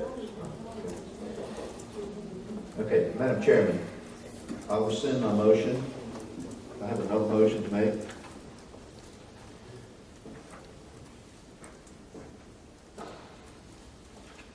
Madam Chairman, I would like to make a motion that we continue with the 2014 edition of our animal control ordinance with the correction of striking section 307.1, which addresses quarantine fees, and addressing section 201.11, owner/keeper, to remain at 10 days, and changing 310.1 to concur with 10 days. Okay, the new motion is on the floor, table. And I'll second that motion as presented. Okay, motion is made, properly second. Be received. Okay, any discussion? Any discussion on the matter? Commissioner Freeman? No matter. Commissioner Sheldon? Commissioner Jordan? Commissioner Owens? Good. Okay, we're almost to the end of it then, I think. You know, it has been a very difficult time. We've spent a lot of time. I do appreciate everybody's voice on this. I think a lot of us have attended the meetings with the Hunt Club. We've also listened to the people who came to our work sessions, and all very difficult situation. Certainly, I think it's somewhat snowballed. I don't think the intentions were never to eliminate hunting. I don't know how that got started. You know, all of us come from, it's part of our heritage. That was never the intent of the board. Our concern was making sure that no dog in this county is neglected or abused. I don't think there's anyone in this room would want to see a dog neglected or abused. We certainly do not want any more instances like that happen on Ranger Lane. I think the key is in all this, yes, majority of the people, 95, 98% of people are responsible dog owners, but there are dogs who are being abused today. Mrs. Miller is correct in her comments. Who speaks for those dogs? Most of those are not hunting dogs, but they are, and that was what the ordinance was trying to get at, those dogs that were being abused. And, you know, we need to speak up. We need to be concerned about those dogs, because those dogs do not have a voice at this table at this time. I mean, who's looking after those dogs? And that is a concern of mine. Like I said, never wanted to do away with hunting, never wanted to do, we want people to be responsible owners of their dogs. As Commissioner Felton pointed out at the very beginning of this, if only people would do the right thing, provide shelter, food and water, socialization, and veterinary services to their dogs, we would not be here today. Unfortunately, there are some people who don't do any of those things, and that is a concern. We need better education. We need to educate people who are not doing the right thing by their dogs. Education through the sheriff's department with their call guide to try to get people to correct the situations that are neglect or abuse. You know, hunt clubs, I'm sure that if you have members who are not tending to your dogs, you would educate them and provide for them steps to take to correct the situations. So we all need to, it needs to be a community effort, that we all work together to try to prevent any dog from being abused and neglected in this county. Okay, saying that, are we prepared to vote? Do we need we'll do it by roll call, so we'll start at the end. We do not adopt the proposal, we do revert back to our ordinance as it stands. With the amendments of 310 and 307.1. So are you in support of the motion or not? In support of the motion. Vote yes. Vote yes. Yes. Yes. Okay, so that is, the motion is to continue the ordinance as is with the changes that were made to 201.11, 310.1, and 307.1. But I do encourage everyone to speak up and to, if there is problems in your community or in your that you see, to make sure people are aware of it, so that you do not have any more incidences like Braintree Road. Like Braintree Road. Okay.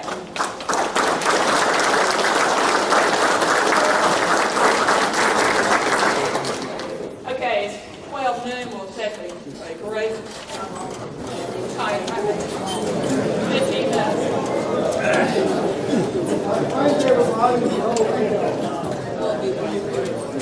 Okay, next is old business, discussion of code enforcement ordinances. We just love these ordinances.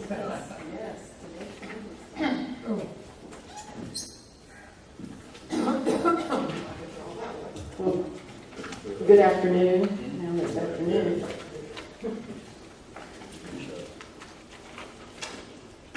I'm sorry. Oh, no, you're okay. I'm just trying to Today's discussion is from our February 7th, 2018, the work session I think we had on that day, and discussed some of the changes.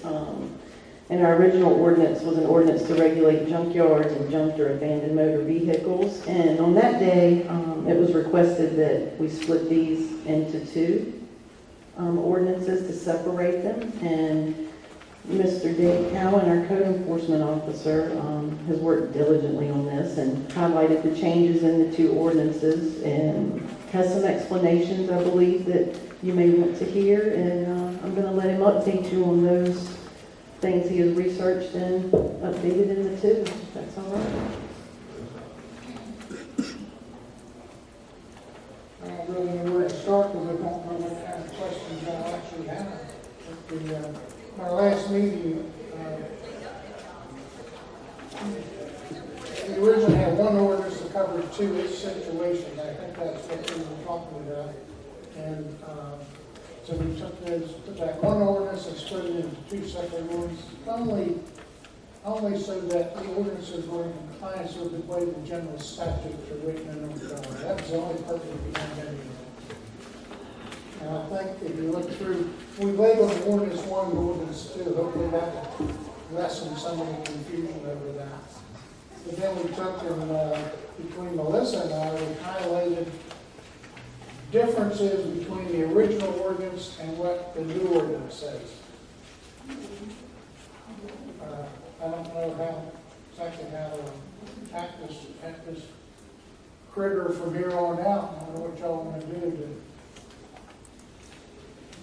Well, I did notice a lot of it you were putting in the, general statutes, the sections, and updating that.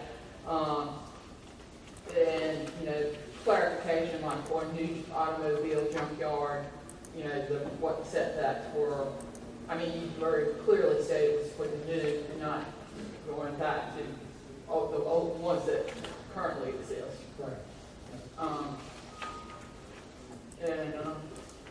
And I didn't see much to,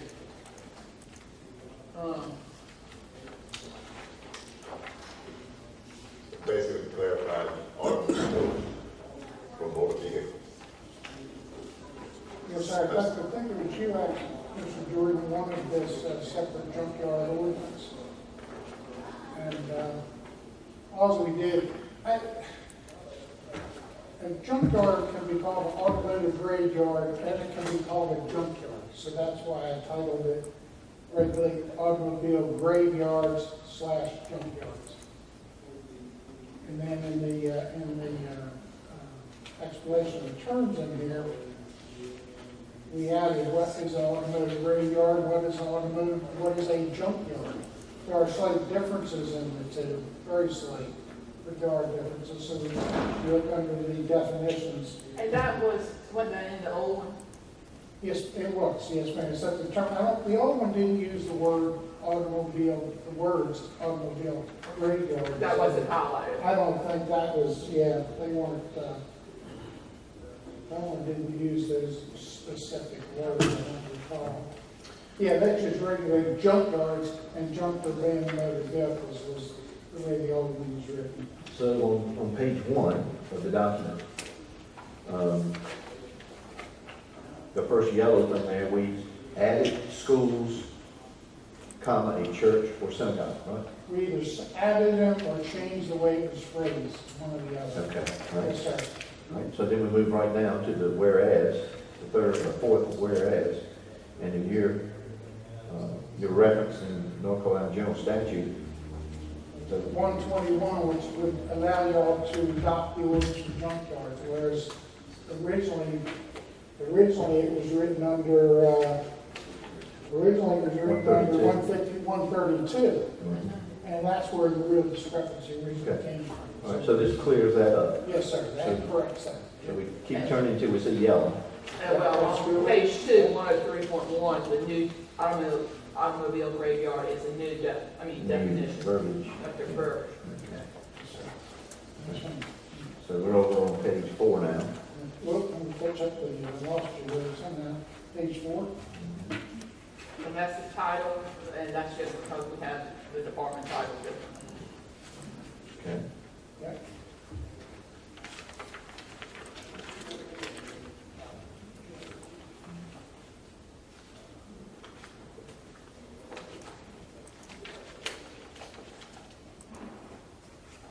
Right, at the bottom. Just to the editorial there, under 2.2,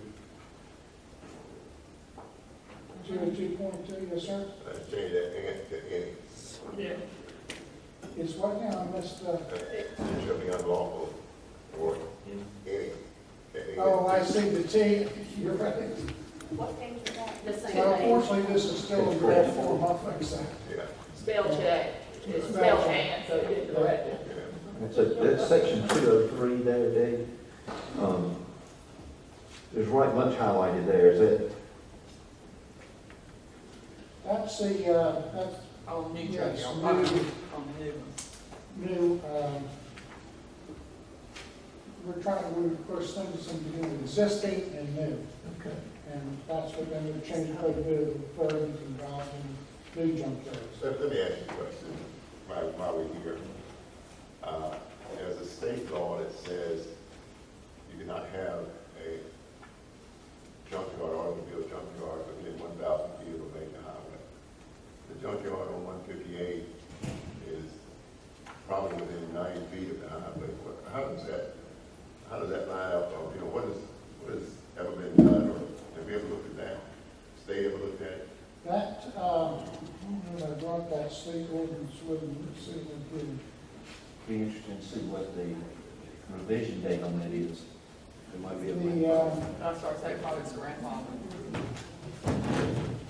Yes. You're talking about the state, that's where the state law regarding junkyards that the North Carolina Department of Transportation enforces that ordinance. That's right. That's right. If you read down on the second paragraph down, it'll say except, and then it has several exceptions. And under those exceptions, I don't remember what the dimensions are. I didn't think to bring that ordinance with me. I didn't think I would need it. But under those exceptions, it allows you to have a whole lot closer than 1,000 feet. Really? Yes, sir. Yeah. I wish I had it. It's that, that's the authorities to regulate. I think, I don't know where I've got a copy of it sitting on my desk or not. But, Oh, yeah, these laws sometimes are, you think. yes, sir. You're right. It starts out not within 1,000 feet. That's the first thing it said. Look, right on the next paragraph, it said, except as follows. And then comes, like, Mr. I hate this, it says. Big bucks. Big bucks. Yeah, that would be one of those exceptions. I think Big Bucks is going to take care of itself, because it's up to sale. You might be right, Ms. Alfred. I understand that it's on its way, right, but I think I saw it for sale sign. it's for sale, and so is the mobile home site, I believe. Okay, while we're waiting for that, can we kind of flip on? Okay, now, well, that's all of that one. So that we get the exception for that. And I would like to know the exception, why that one is permitted. Yeah. It's because Yeah, because it is an eyesore, even though they do have a fence and some shrubbery up there. And it says shall comply with all the rules and regulations by the county, department, and state. So I want to clarify that. So,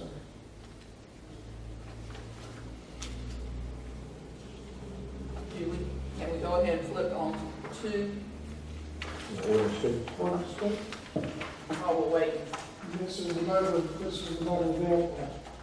abandoned or Abandoned, junk, or nuisance motor vehicles.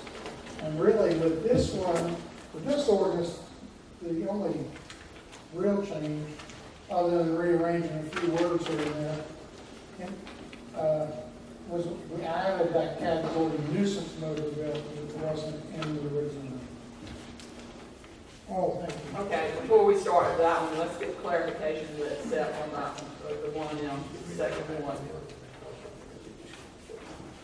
Did she bring it in? Yes, you just did, yes. So we'll get that and we can I'm gonna have to go back to find one it. since we haven't really got started. Hang on.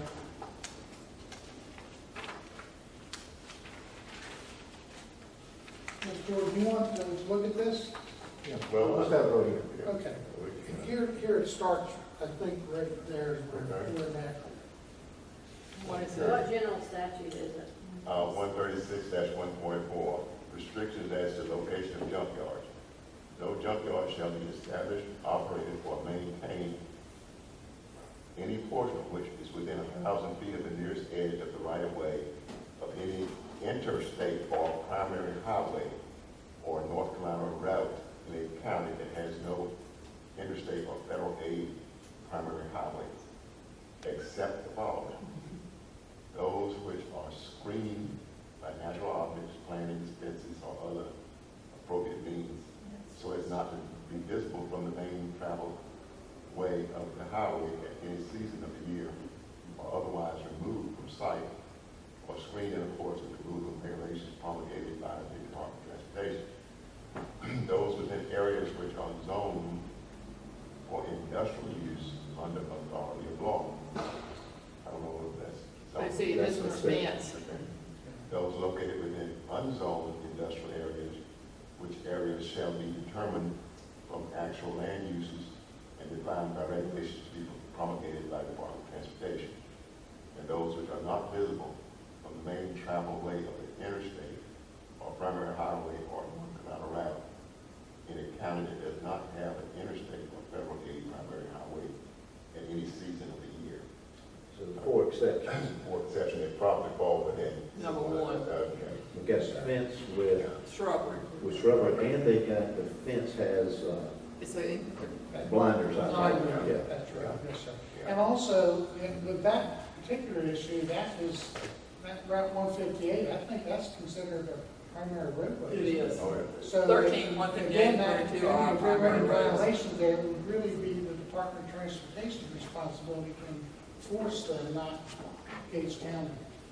Yeah, but I would think that we would bring it to their attention. Oh, yes, sir, yeah, yes, sir. Okay, we can move on to the abandoned or nuisance motor vehicles ordinance 2. Yes, ma'am. Okay. I'm sorry.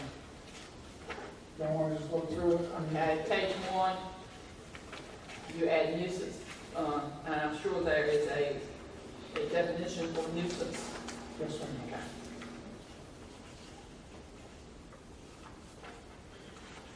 Page 2, you highlighted $500. Yes, that was, the original statute was $100. And then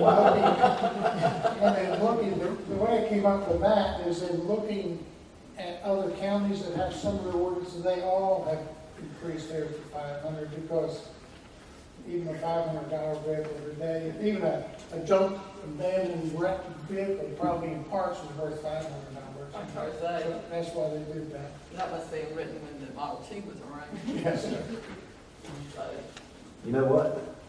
Just for the sake of saying it, it's one that does not display a current license plate.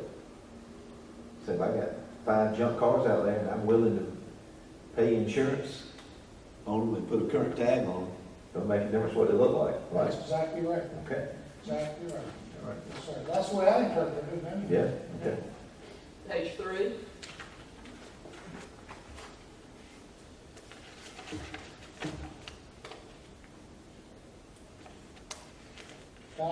Vermin, I thought Vermin was in the original one, but I guess it wasn't, because it added the word Vermin to breeding grounds. And trees, I know trees were not in the original one, it was weeds and other noxious stuff. And, but what sometimes happens is you'll see a tree growing up either through a junk or van motor vehicle, which of course makes it kind of hard to move it. Yeah. on one thing. Yeah. But, I know a case where they got an old school bus and they've got trees going around it. And owned or rented in 103.12, I guess that's just, probably owned was in there and you added rented. Yes, sir. Just to clarify that it's a residence and no matter why you're there.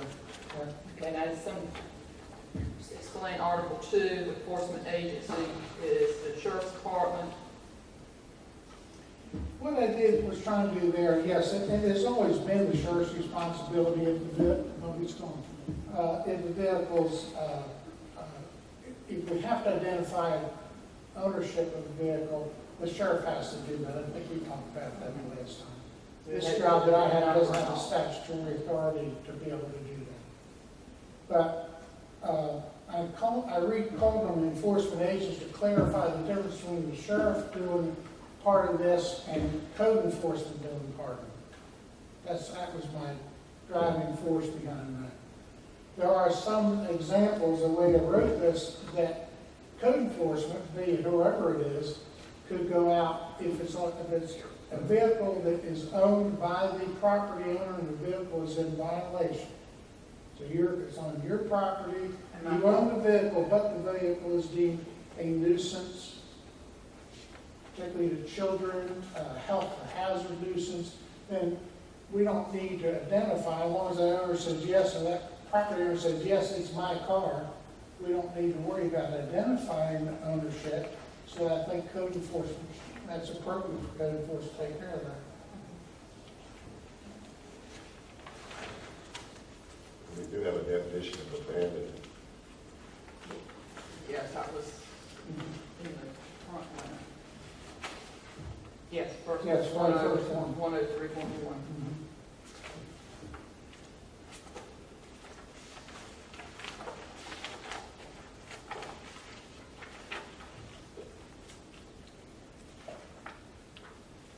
Okay, moving on to page 5. I see where you put in the general statute, reference back to all articles, all provisions in this ordinance.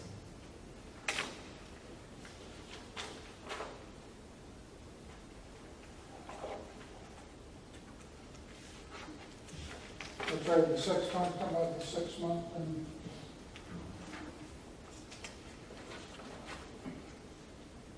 there's not a house answer. And you can have one junk vehicle for a period of 6 months. I assume that was in the original one, some are verbiage in that. I assume it's because some people buy a car for a parts vehicle to try to, so I guess that's the. And then 9 months later, they start working. Or the parts of the wrong part of the car. So they work on it every day and 9 months later, they're still working on it. Yeah. Okay, page 6. A lot of yellow. I assume you just spilled the ink on this page, is that right? Just about. Just wiped it. Yeah.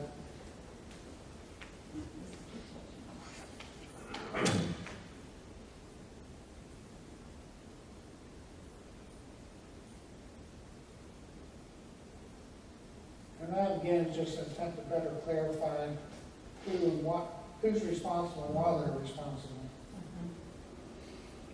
I did make a note here under section 302, under the third paragraph. It says, if after receiving an order to remove the owner fails to do so, the county may cause the motor vehicle to be removed to a storage garage or area. And I made a note here, and the owner will be billed for the cost. Normally we have ways of recovering fees for doing that, whether it's sell it for junk or whatever, go through the process. But normally we need to have some type of recovery when we do take property.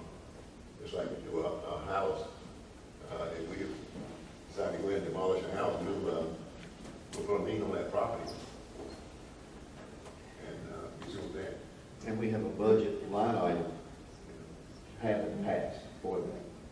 That's addressed in the next section, isn't it? It actually is section 304, Commissioner Jordan addresses that process. Before we move from there, that sentence, if I can receive an order to remove the owner fails to do so, okay, I apologize. You can't pause. Yeah, you can't pause, if you pause and you lose me, that's why I'm sorry.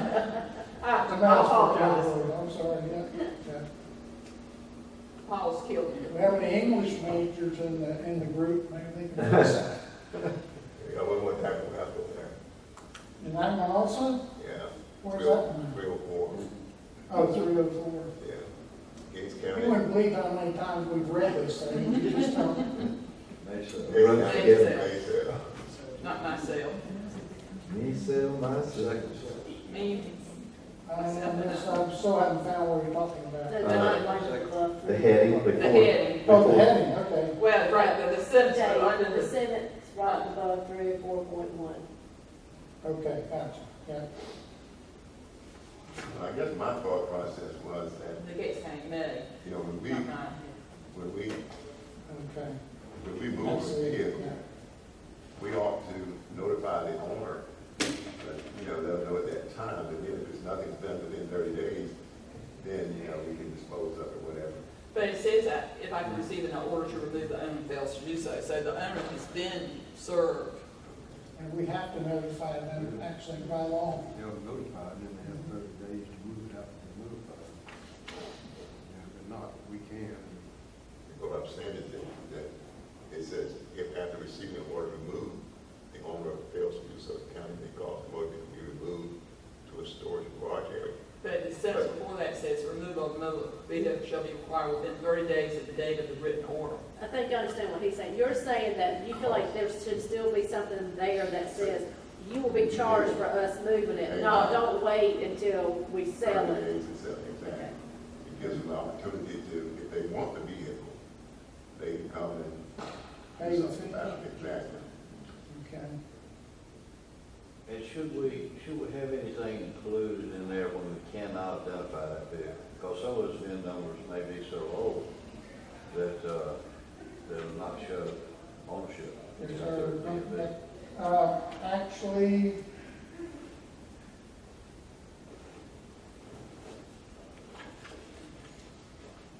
It's addressed, it says if no owner records are available through the various means listed, which includes DMV, others, SBI, Division of Criminal Records, notice shall be mailed to the owner of the property where the vehicle is located, according to the records of the tax assessor's office or the register of deeds. Yeah, that's at the, under 3102, or 302 in the yellow. I had read that, but, knowing sometimes we run across automobiles been put on someone's property, and it might be, it may be, trying to think of some of, like, international paper, for instance. So what it does not show a ownership of the property other than international paper. You're just saying where one has just been completely, somebody just, And we find them that way, we find them burned out, stolen from Virginia Beach, somewhere dropped off in the woods. But also there's some that we find that have been there for 20 years, and they reforested, there's another pine plantation, so they're still there. But the owner, or someone hunting would call our attention as a vehicle. And I know the county doesn't want to share the expense of trying to move something. It's been there for 20 years. so.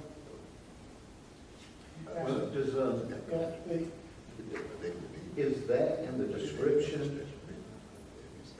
Don't you have something in your description of an abandoned vehicle that says within certain distance of residence and certain, Well, that would eliminate that?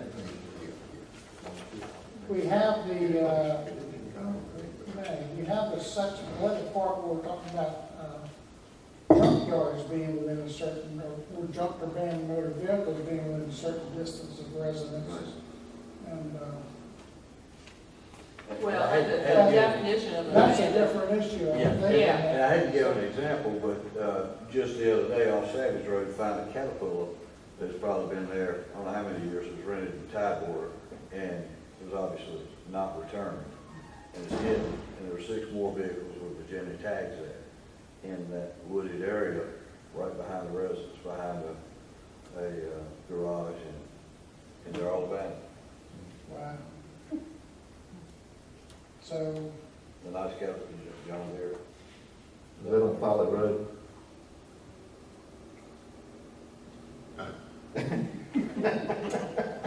But the reason I say that is that I'm sure that chasing those homeowners is gonna be pretty, or landowners gonna be pretty impossible to agree on. It's gonna show 5 folks that inherited that property. Must be all your garbage. And trying to find, trying to find much about it. It must be what you- Already, so. with that- Well, we just put you in jail, Ray, with the rest of it. So, just, I wish I could offer some immediate suggestions to remedy that. And I can give you another example, Reduca, we have the same issue. We have a strip of land there that's called a hole. I think it's actually referred to in the tax maps as a hole. Nobody knows who owns it. between It's the old your railroad. Railroad. the old railroad bed and It belongs to the White Oak Hunting Club. There's a deed on record. I pointed it out several times. In Reduca? Yes. Okay. I haven't seen any, I don't know why that wouldn't have shown up then. This is on the Mr. other Phillips. side, I believe, on the, across the road.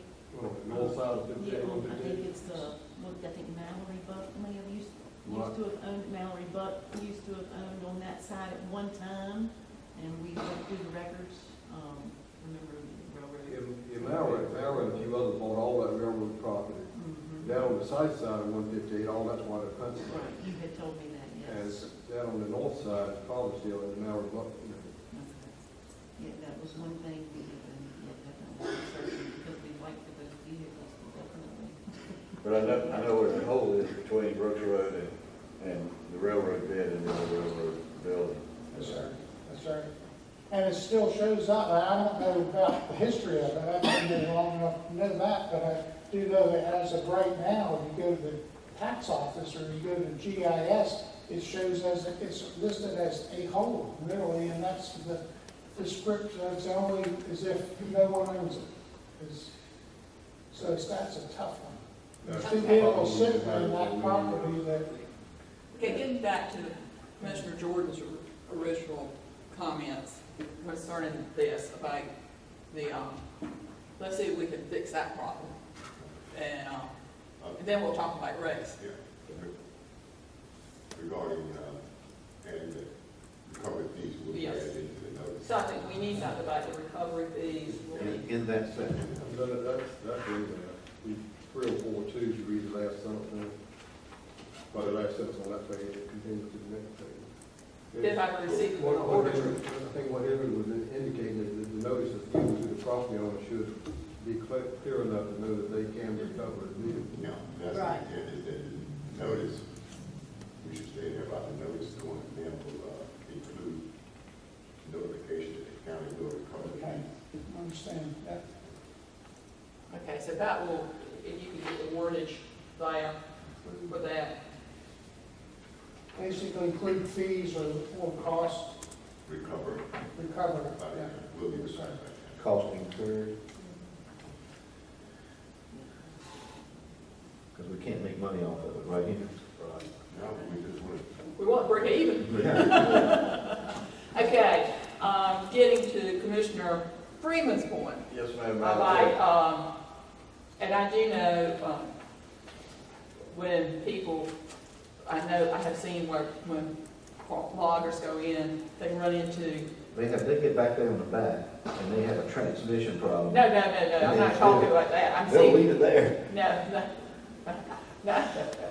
they can sell it for junk, but they come across things that have been done in the woods for 40 years. Absolutely, and I was just gonna bring it to the attention of fellow commissioners. But that would be sold as junk, wouldn't it? So I'm sure that you're aware of it, but what I have done, I won't speak for everybody involved in the sheriff's office, but what I've done when there's been an abandoned vehicle and no one is ownership, license tag gone, run the VIN number, try to get in touch with people, this, that, and the other. I have called a record company, or record business here in Gates County, have them haul it, and then they attach a fee day by day, and then after X number of days, that vehicle becomes theirs. And we don't have any expenses at all. If you can look at 304.3. 304.3, okay. We didn't flip the page, did we?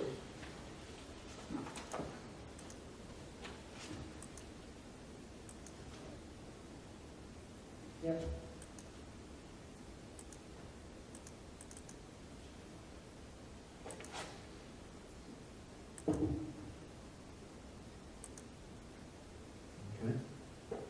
The Does that better address some of the situations? It Maybe does. not all of them Yeah, that you point out, but some of them. It does, Madam County Manager, but the expense there is what I was trying to alleviate, and I had made a note there pertaining to that, because sell vehicle at, or sell it at private sale. And I guess that could cover the record company, me calling Dixie and say, look, if y'all want to take on this expense, it's yours. You can try to identify the number, and they have ways that they attempt to do that. They stick a little sticker on the window. If this is your car, come by, knock on the window, pay the storage fee, and folks never do that, then they sell it. So, Mechanics lien, I guess, is similar to a mechanics lien. mechanically, it's very Yes, sir. Make them file for a title and get that too at the time. Don't jump in. See, yeah, not trying to make it more complicated than it is already. Do we have what? Kathy, We need to create some kind of document for, like a Dixie Auto Word to do that, to where they sign off. Is that necessary? I don't think, I mean, if we call them, say, if you don't want to haul it, Sure. Proceed. keep us from. You'll come tell it, and no expense for Gates County to deal with it, because we don't know who owns it, we don't know where it came from. I would think if we made a prudent effort to identify the owner and could not do that, we could call them, and if they're willing to take it on, they wouldn't be able to identify the owner either, but at least get it out of whatever location it's in that's causing an issue. Yes, sir. And just in another comment, only to make it, it may seem like it would make it easier for court. Many times I watch our judges, and when we have our ordinances there, they're not looking at the general statute that refers to it. I didn't know if it'd be possible that each section that you have, just to put the general statute that refers to the ordinance. And we might get more convictions that way. Right now, what it is, when they read our animal ordinance, they throw it out. Case is gone, there's no general statute associated with it at all. And they say our ordinance does not comply with North Carolina general statute, period. Dismissed. And they can't bring it back up. Can't, double jeopardy wise, can't bring it back up for another prosecution. However, I thought if there's a general statute, the judge would be able to go right straight from your ordinance, if you will, say Article 5 or Article 4, if there's a general statute that you use, just so he can refer to that while he's on the bench. Okay. It'd be easier reading, for him, rather than just look at the charge. Because when the officer brings the charge in, it's according to ordinance, 304.2, the judge looks at that and he goes, I don't know the general statute about it, sorry. Well, But if you have it referenced in general statute, still, that's a lot of page things. one is, Yeah, on I page saw one it. of the statute that. Right, I see that, and I'm not laying anything on the administrative officer's court, but I. You just saying the citation. Right, that's what he's. The number. Okay, I thought you meant the whole thing, because I thought that's a huge printing cost. I'm sure they can look it up. So you got, well, Yeah, I agree. Court's in a hurry. Yeah, I agree. Not right there. Okay. Okay, so we need to have the recovery of fees, some verbiage in there. Okay. Yeah, I made a note about that. Okay. Number 7, page 7. We've already talked about what was highlighted later. Excuse me. All right, page 8. Page 8 is our attachment. That's just an attachment, which is the chapter 20 of motor vehicle laws in North Carolina, all fall under chapter 20. That's the 20-219, and that's the statute that requires that there be notice and probable cause for someone if they own a car. You can't just tow it and not let them know you have it. It's kind of the bottom line of that.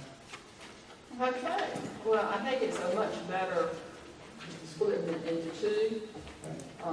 We thank you for your work you've done, Good job. and make those corrections, the grammar corrections, and then the verbiage that we wanted to be added. So, do we need anything from us, any action? Thank you. You're on the right track. Good job. Okay, well, moving from that to we're still on, well, move to new business. Okay, first item is some budget amendments. We are requesting an allocation from general fund balance of $35,000 to help cover the expected cost to replace the 20-ton HVAC unit at the library. We have received estimates ranging anywhere from $32,000 to $50,000 to replace this unit, and this is the unit that has caused problems since library opened. And the library opened, what, 2012, Yes. 2012, 2013, somewhere along those? Just poor recommendation? I mean, I don't know. A lot of different reasons. Doors with. One of the people said that the unit itself was a lot older than 6 years. They have worked on that unit, I do not know how many times since I started work. And it was the recommendation of several who came to look at it. It was easier to replace it and to replace it with a done work than to repair it again. And I think the contractor that put it in is no longer in business. No, they are in business. They are in business? Yes. And what was your question? What kind of repair costs have we been incurring? I don't remember, I didn't bring those with me, but they've done multiple things out there, and like I said, everyone who looked at it recommended replacing it. And the library staff, if you talk with them, they want a new unit as well. We also think this is contributing to the high cost of their power bill. Even though they're keeping the door shut, the power bill has not really changed because the unit runs constantly. Green bill. It's supposed to be, but Mr. Joyner, who keeps the books in the library, said that library has the highest power bill of any library. All right, so, 6 years, warranty out the window, so that's probably not a consideration. If we replace it, we're not going to use the same contractor. They did not submit a bid. Okay. I don't think they've been on high on the priority list. Okay. And they range from what? 32 to 50. Okay. And this is just to authorize. This is to move money from fund balance into the capital improvement line item, so this work can be done this fiscal year. Why are we showing the fund balance increasing? This is the way all have always been, because the fund balance money is not sitting in this line item. We moved money from the account, from a fund balance, from the banking account, so to speak, into this account. And this is the way I went back to 2000, I think I could find a minutes going back to 14, and this is the way they've always been done. Well, it just seems to me now, for the sake of discussion, a fund balance appropriated. You're appropriating the money, putting it into that line item, and then moving it into the general, from the general fund to the fund balance as appropriated, and you're also then moving it to the capital outlay expenditure line and transferring it. You're doing a lot of transfers, that's the best way to put it. And we're spending $35,000. Right. And we hope we're not actually going to need to spend the 35. Somewhere you would need to show a decrease because you're taking $70,000 out of, excuse me, between fund balance and general fund.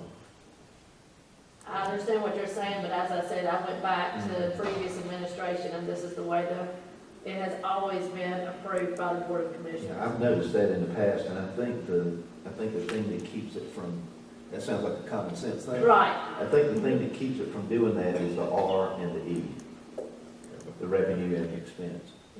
You're putting it into the fund balance that's appropriated and the contributions fund, because you're moving it from one revenue to the other revenue, And then you're also doing the same with the expenditures. I agree, it does look weird, but that's, I went back for several years, and that's the way previous But is also it- did them. Is this a line item under the maintenance? No, it's not a line under in maintenance. It is a totally different, capital outlay is a totally different Yeah. fund. I think the auditor, The auditors never had a problem with them under previous administration, because they did review them. I don't recall anything like this. I can show you some if you'd like after the meeting. That we approved. Yes, they were approved. When it comes from capital improvement, it's different than the day-to-day stuff. I think is the reason it looks different. I'm making it as a suggestion. Even though Crystal was asking for it. It's the fact that it's Well, coming. Crystal's asking for it because she's the department that takes care of all of the capital outlay. Yeah, it's in her area. Right. You're gonna increase it. But it's not going into her budget. Right. Her departmental Her budget. Her departmental budget. It's going into the capital outlay. And after the meeting, like I said, you can come over to finance and I can pull some. Okay, at this point, Right, right. at this time, do I have a motion? Yes, ma'am, I'm going to make a motion. You have to take care of something that's broken. I make a motion that we approve that. And then, Do I have a second? I'll second that motion, Madam Chair. Motion made and seconded, any further discussion? We're certainly needed for the library, it is being used all the time. It's just sad that, 6 years is and we've had problems almost from day one with the library and the heating and cooling. Is there any, I know it's been 6 years, but I thought I heard something about there was this question as to whether it was a used unit or previously owned unit or something, not a new unit. Did I hear that?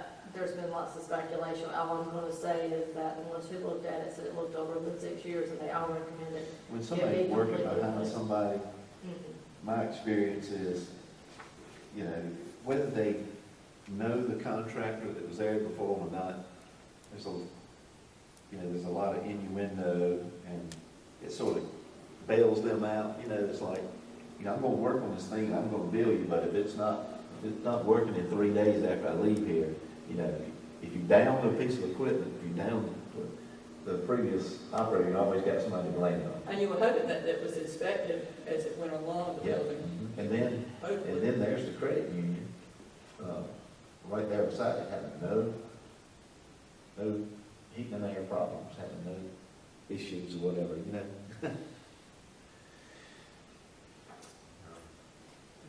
Jack mentioned warranty, I'm sure it's all been checked into, but there was no. There's nothing that we can do.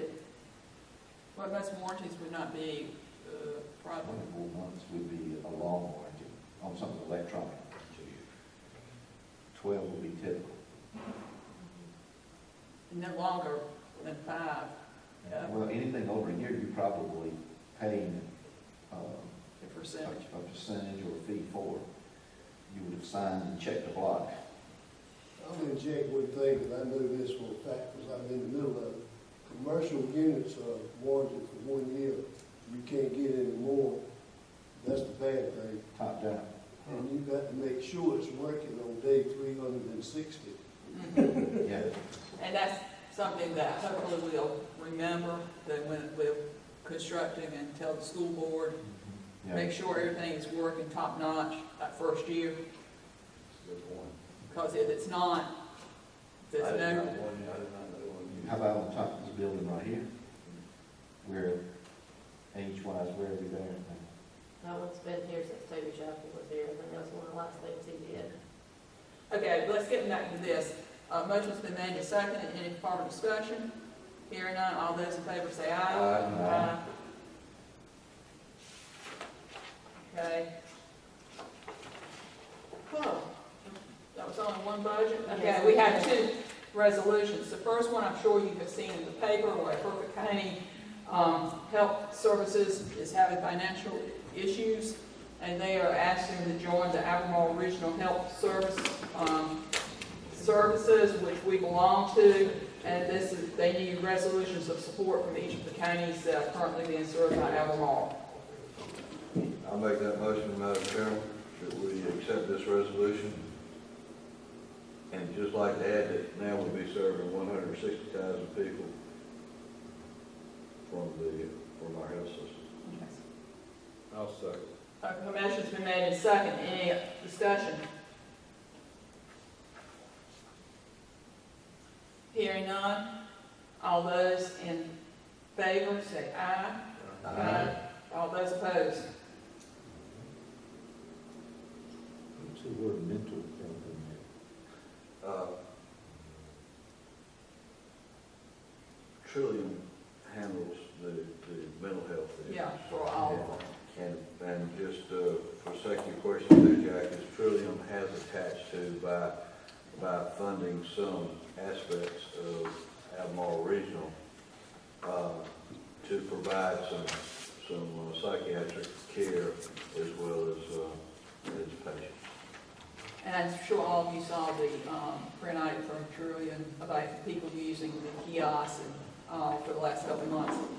Okay, second resolution is donating personal property to the Tri-County Animal Shelter. May I address? Yes. Commissioner Freeman and I attended the Tri-County Animal Shelter meeting last week, and they noted that the vehicle they currently have is on its last legs. It's in very bad shape. And we actually have already surplus this vehicle, the Yukon. However, it has not been sold. Actually yesterday I received the paperwork to actually list it for Gov Deals. But because we have not listed it yet, Commissioner Freeman and I talked, and we were recommending that we donate it to the animal shelter, since they do need another vehicle to replace the truck that they currently have. And of course you read the email from, there was an email from you about we can do that. Right. That is They have said permissible, that we could send it to a nonprofit. Just a train. Sound a little bit unusual, but have we talked to them? They Yes. readily want this. Yes, we mentioned it at the meeting, and they said they were more than willing to accept this type of vehicle, because they said if it was at the General Assembly, or I believe it's General Assembly, they were looking to, in the future, implement that they could not be carried in the back of a truck, and that they would have to be a van or some sort of air-conditioned vehicle that animals who were transported by animal shelters would, they'd have to ride in the air conditioning. So this would go ahead and meet that requirement. And they're sure they want to use it, not put it over the side of the No, road. they only have one vehicle anyway, so this would be used. And that one vehicle is a pickup truck with bed, open bed. Okay, and so remember, this has been put right, that has no one has come along to. Well, we've not listed Okay, it. we have not listed it, but we can, I mean, it's something we could do for the animal shelter. Yeah, the Tri-County that we belong to. Okay, what is the pleasure of the board? So moved. Second. Motion's been made and seconded. Any additional discussion? Hearing none, all those in favor say aye. Aye. Okay, so you can tell them the prior owner of the GMC Yukon.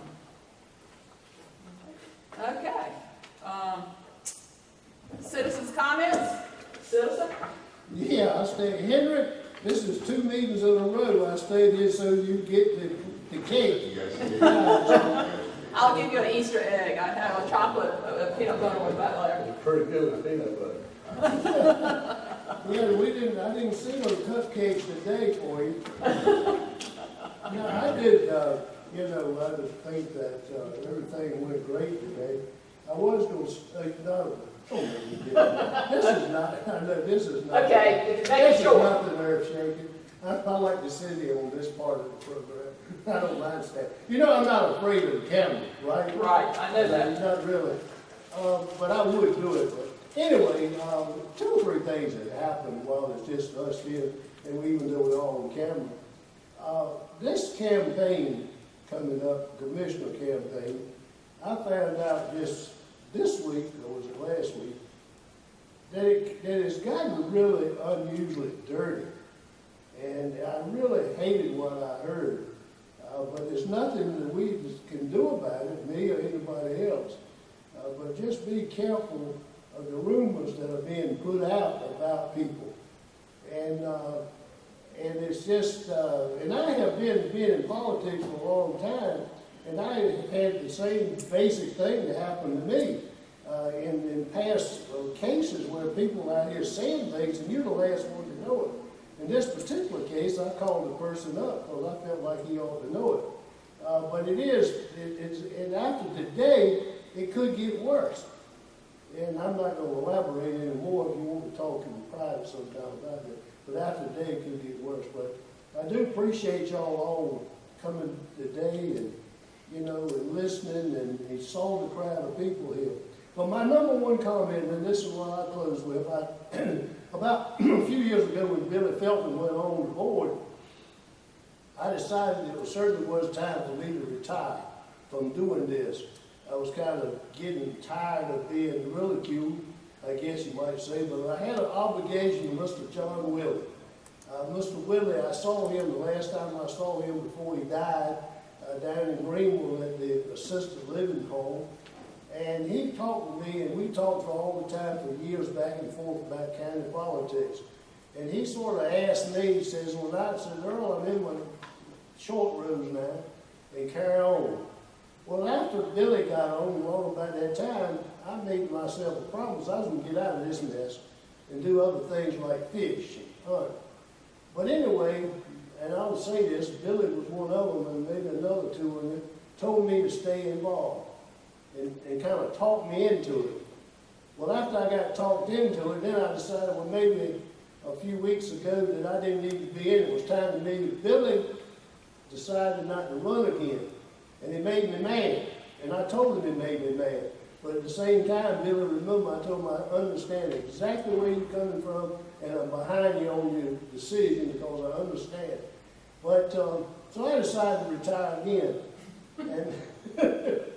But I had a nightmare about this, and I realized, that whether you, any of you, and maybe especially any of you, don't really appreciate what I do. You sit up there and you give me words, but I don't believe them, because I know that I'm a pain. And I think today proved something to me. With the help of Facebook, the telephone, and people contacting me, and me contacting people, that we were able to take something that really shouldn't have been done and turn it around. And I want to commend y'all for listening to this. And one of the parts of my argument that I didn't make today, because I was limited, you didn't even comment how short I was today. I had other things on my mind, Earl. Well, that proves you won't listen. No, no. But anyway, the whole bottom line, I thought about this. They always told me if you see one cockroach or you see one rat, there's 100 or 1,000 more out there. So in sort of jokingly way, Ray, if all of these hunters that showed up today, when you saw one, there was 20 or 30 more somewhere else. And y'all did the right thing, and I praise you for going ahead and doing the right thing. And I may be back, I don't know.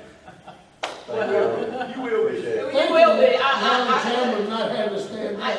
I could win the lottery on that bet, I think. That you will be back. Well, let me tell you real quick about the lottery.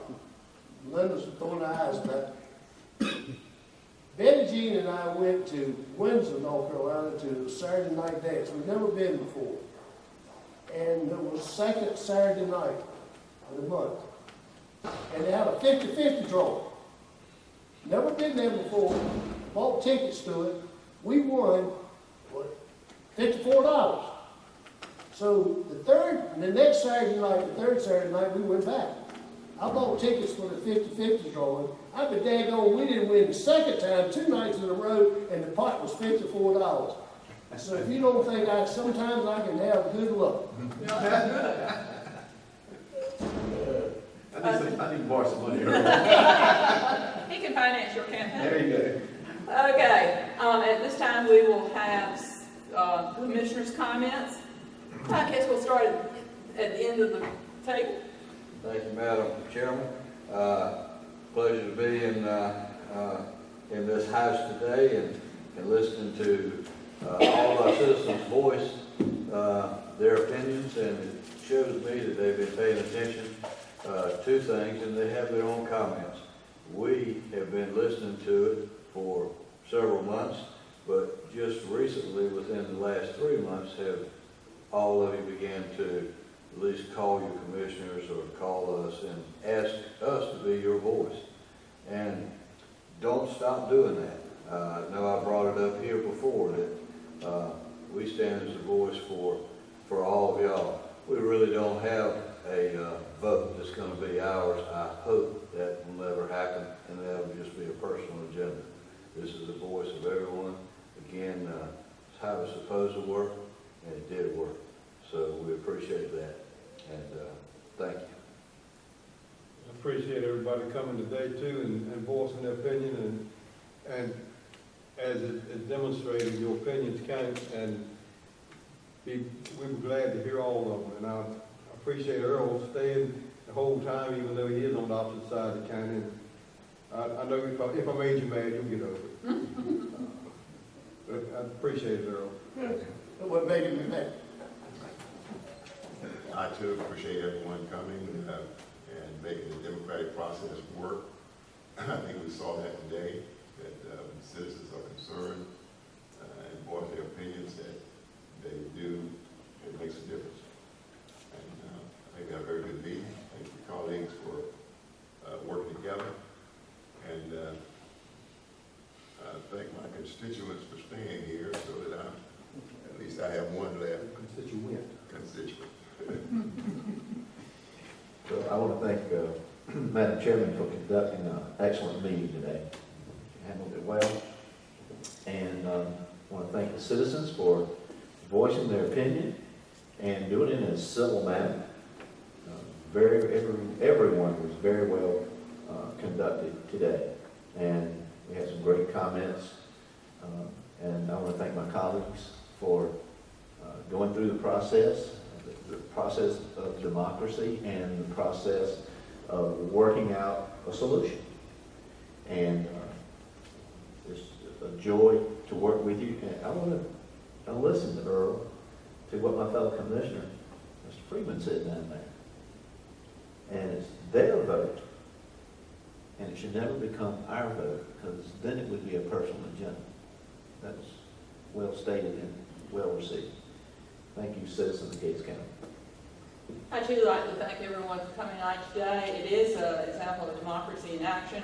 I think Winston Churchill said at one time, democracy is something about the worst form of government, it's a messy form of government, but it's the best form of government you can have. And sometimes it gets messy. And you know, this has gone on, I think this went on too long.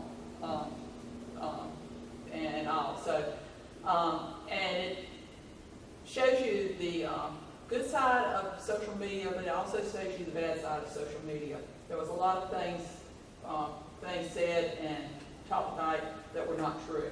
It was never about doing away with dog hunting, the whole ordinance. But anyway, we got through it, we passed it, and we move on and spend our time on something else. I learned more about dogs than I really want to know here. But anyway, I'm glad we got it done. Let's move forward and try to work on all the problems confronting the county. And we will see you again in May. Okay. Do I have a motion to adjourn? So moved. Second. Okay, a motion's been made and seconded. All those in favor say aye. Aye. That is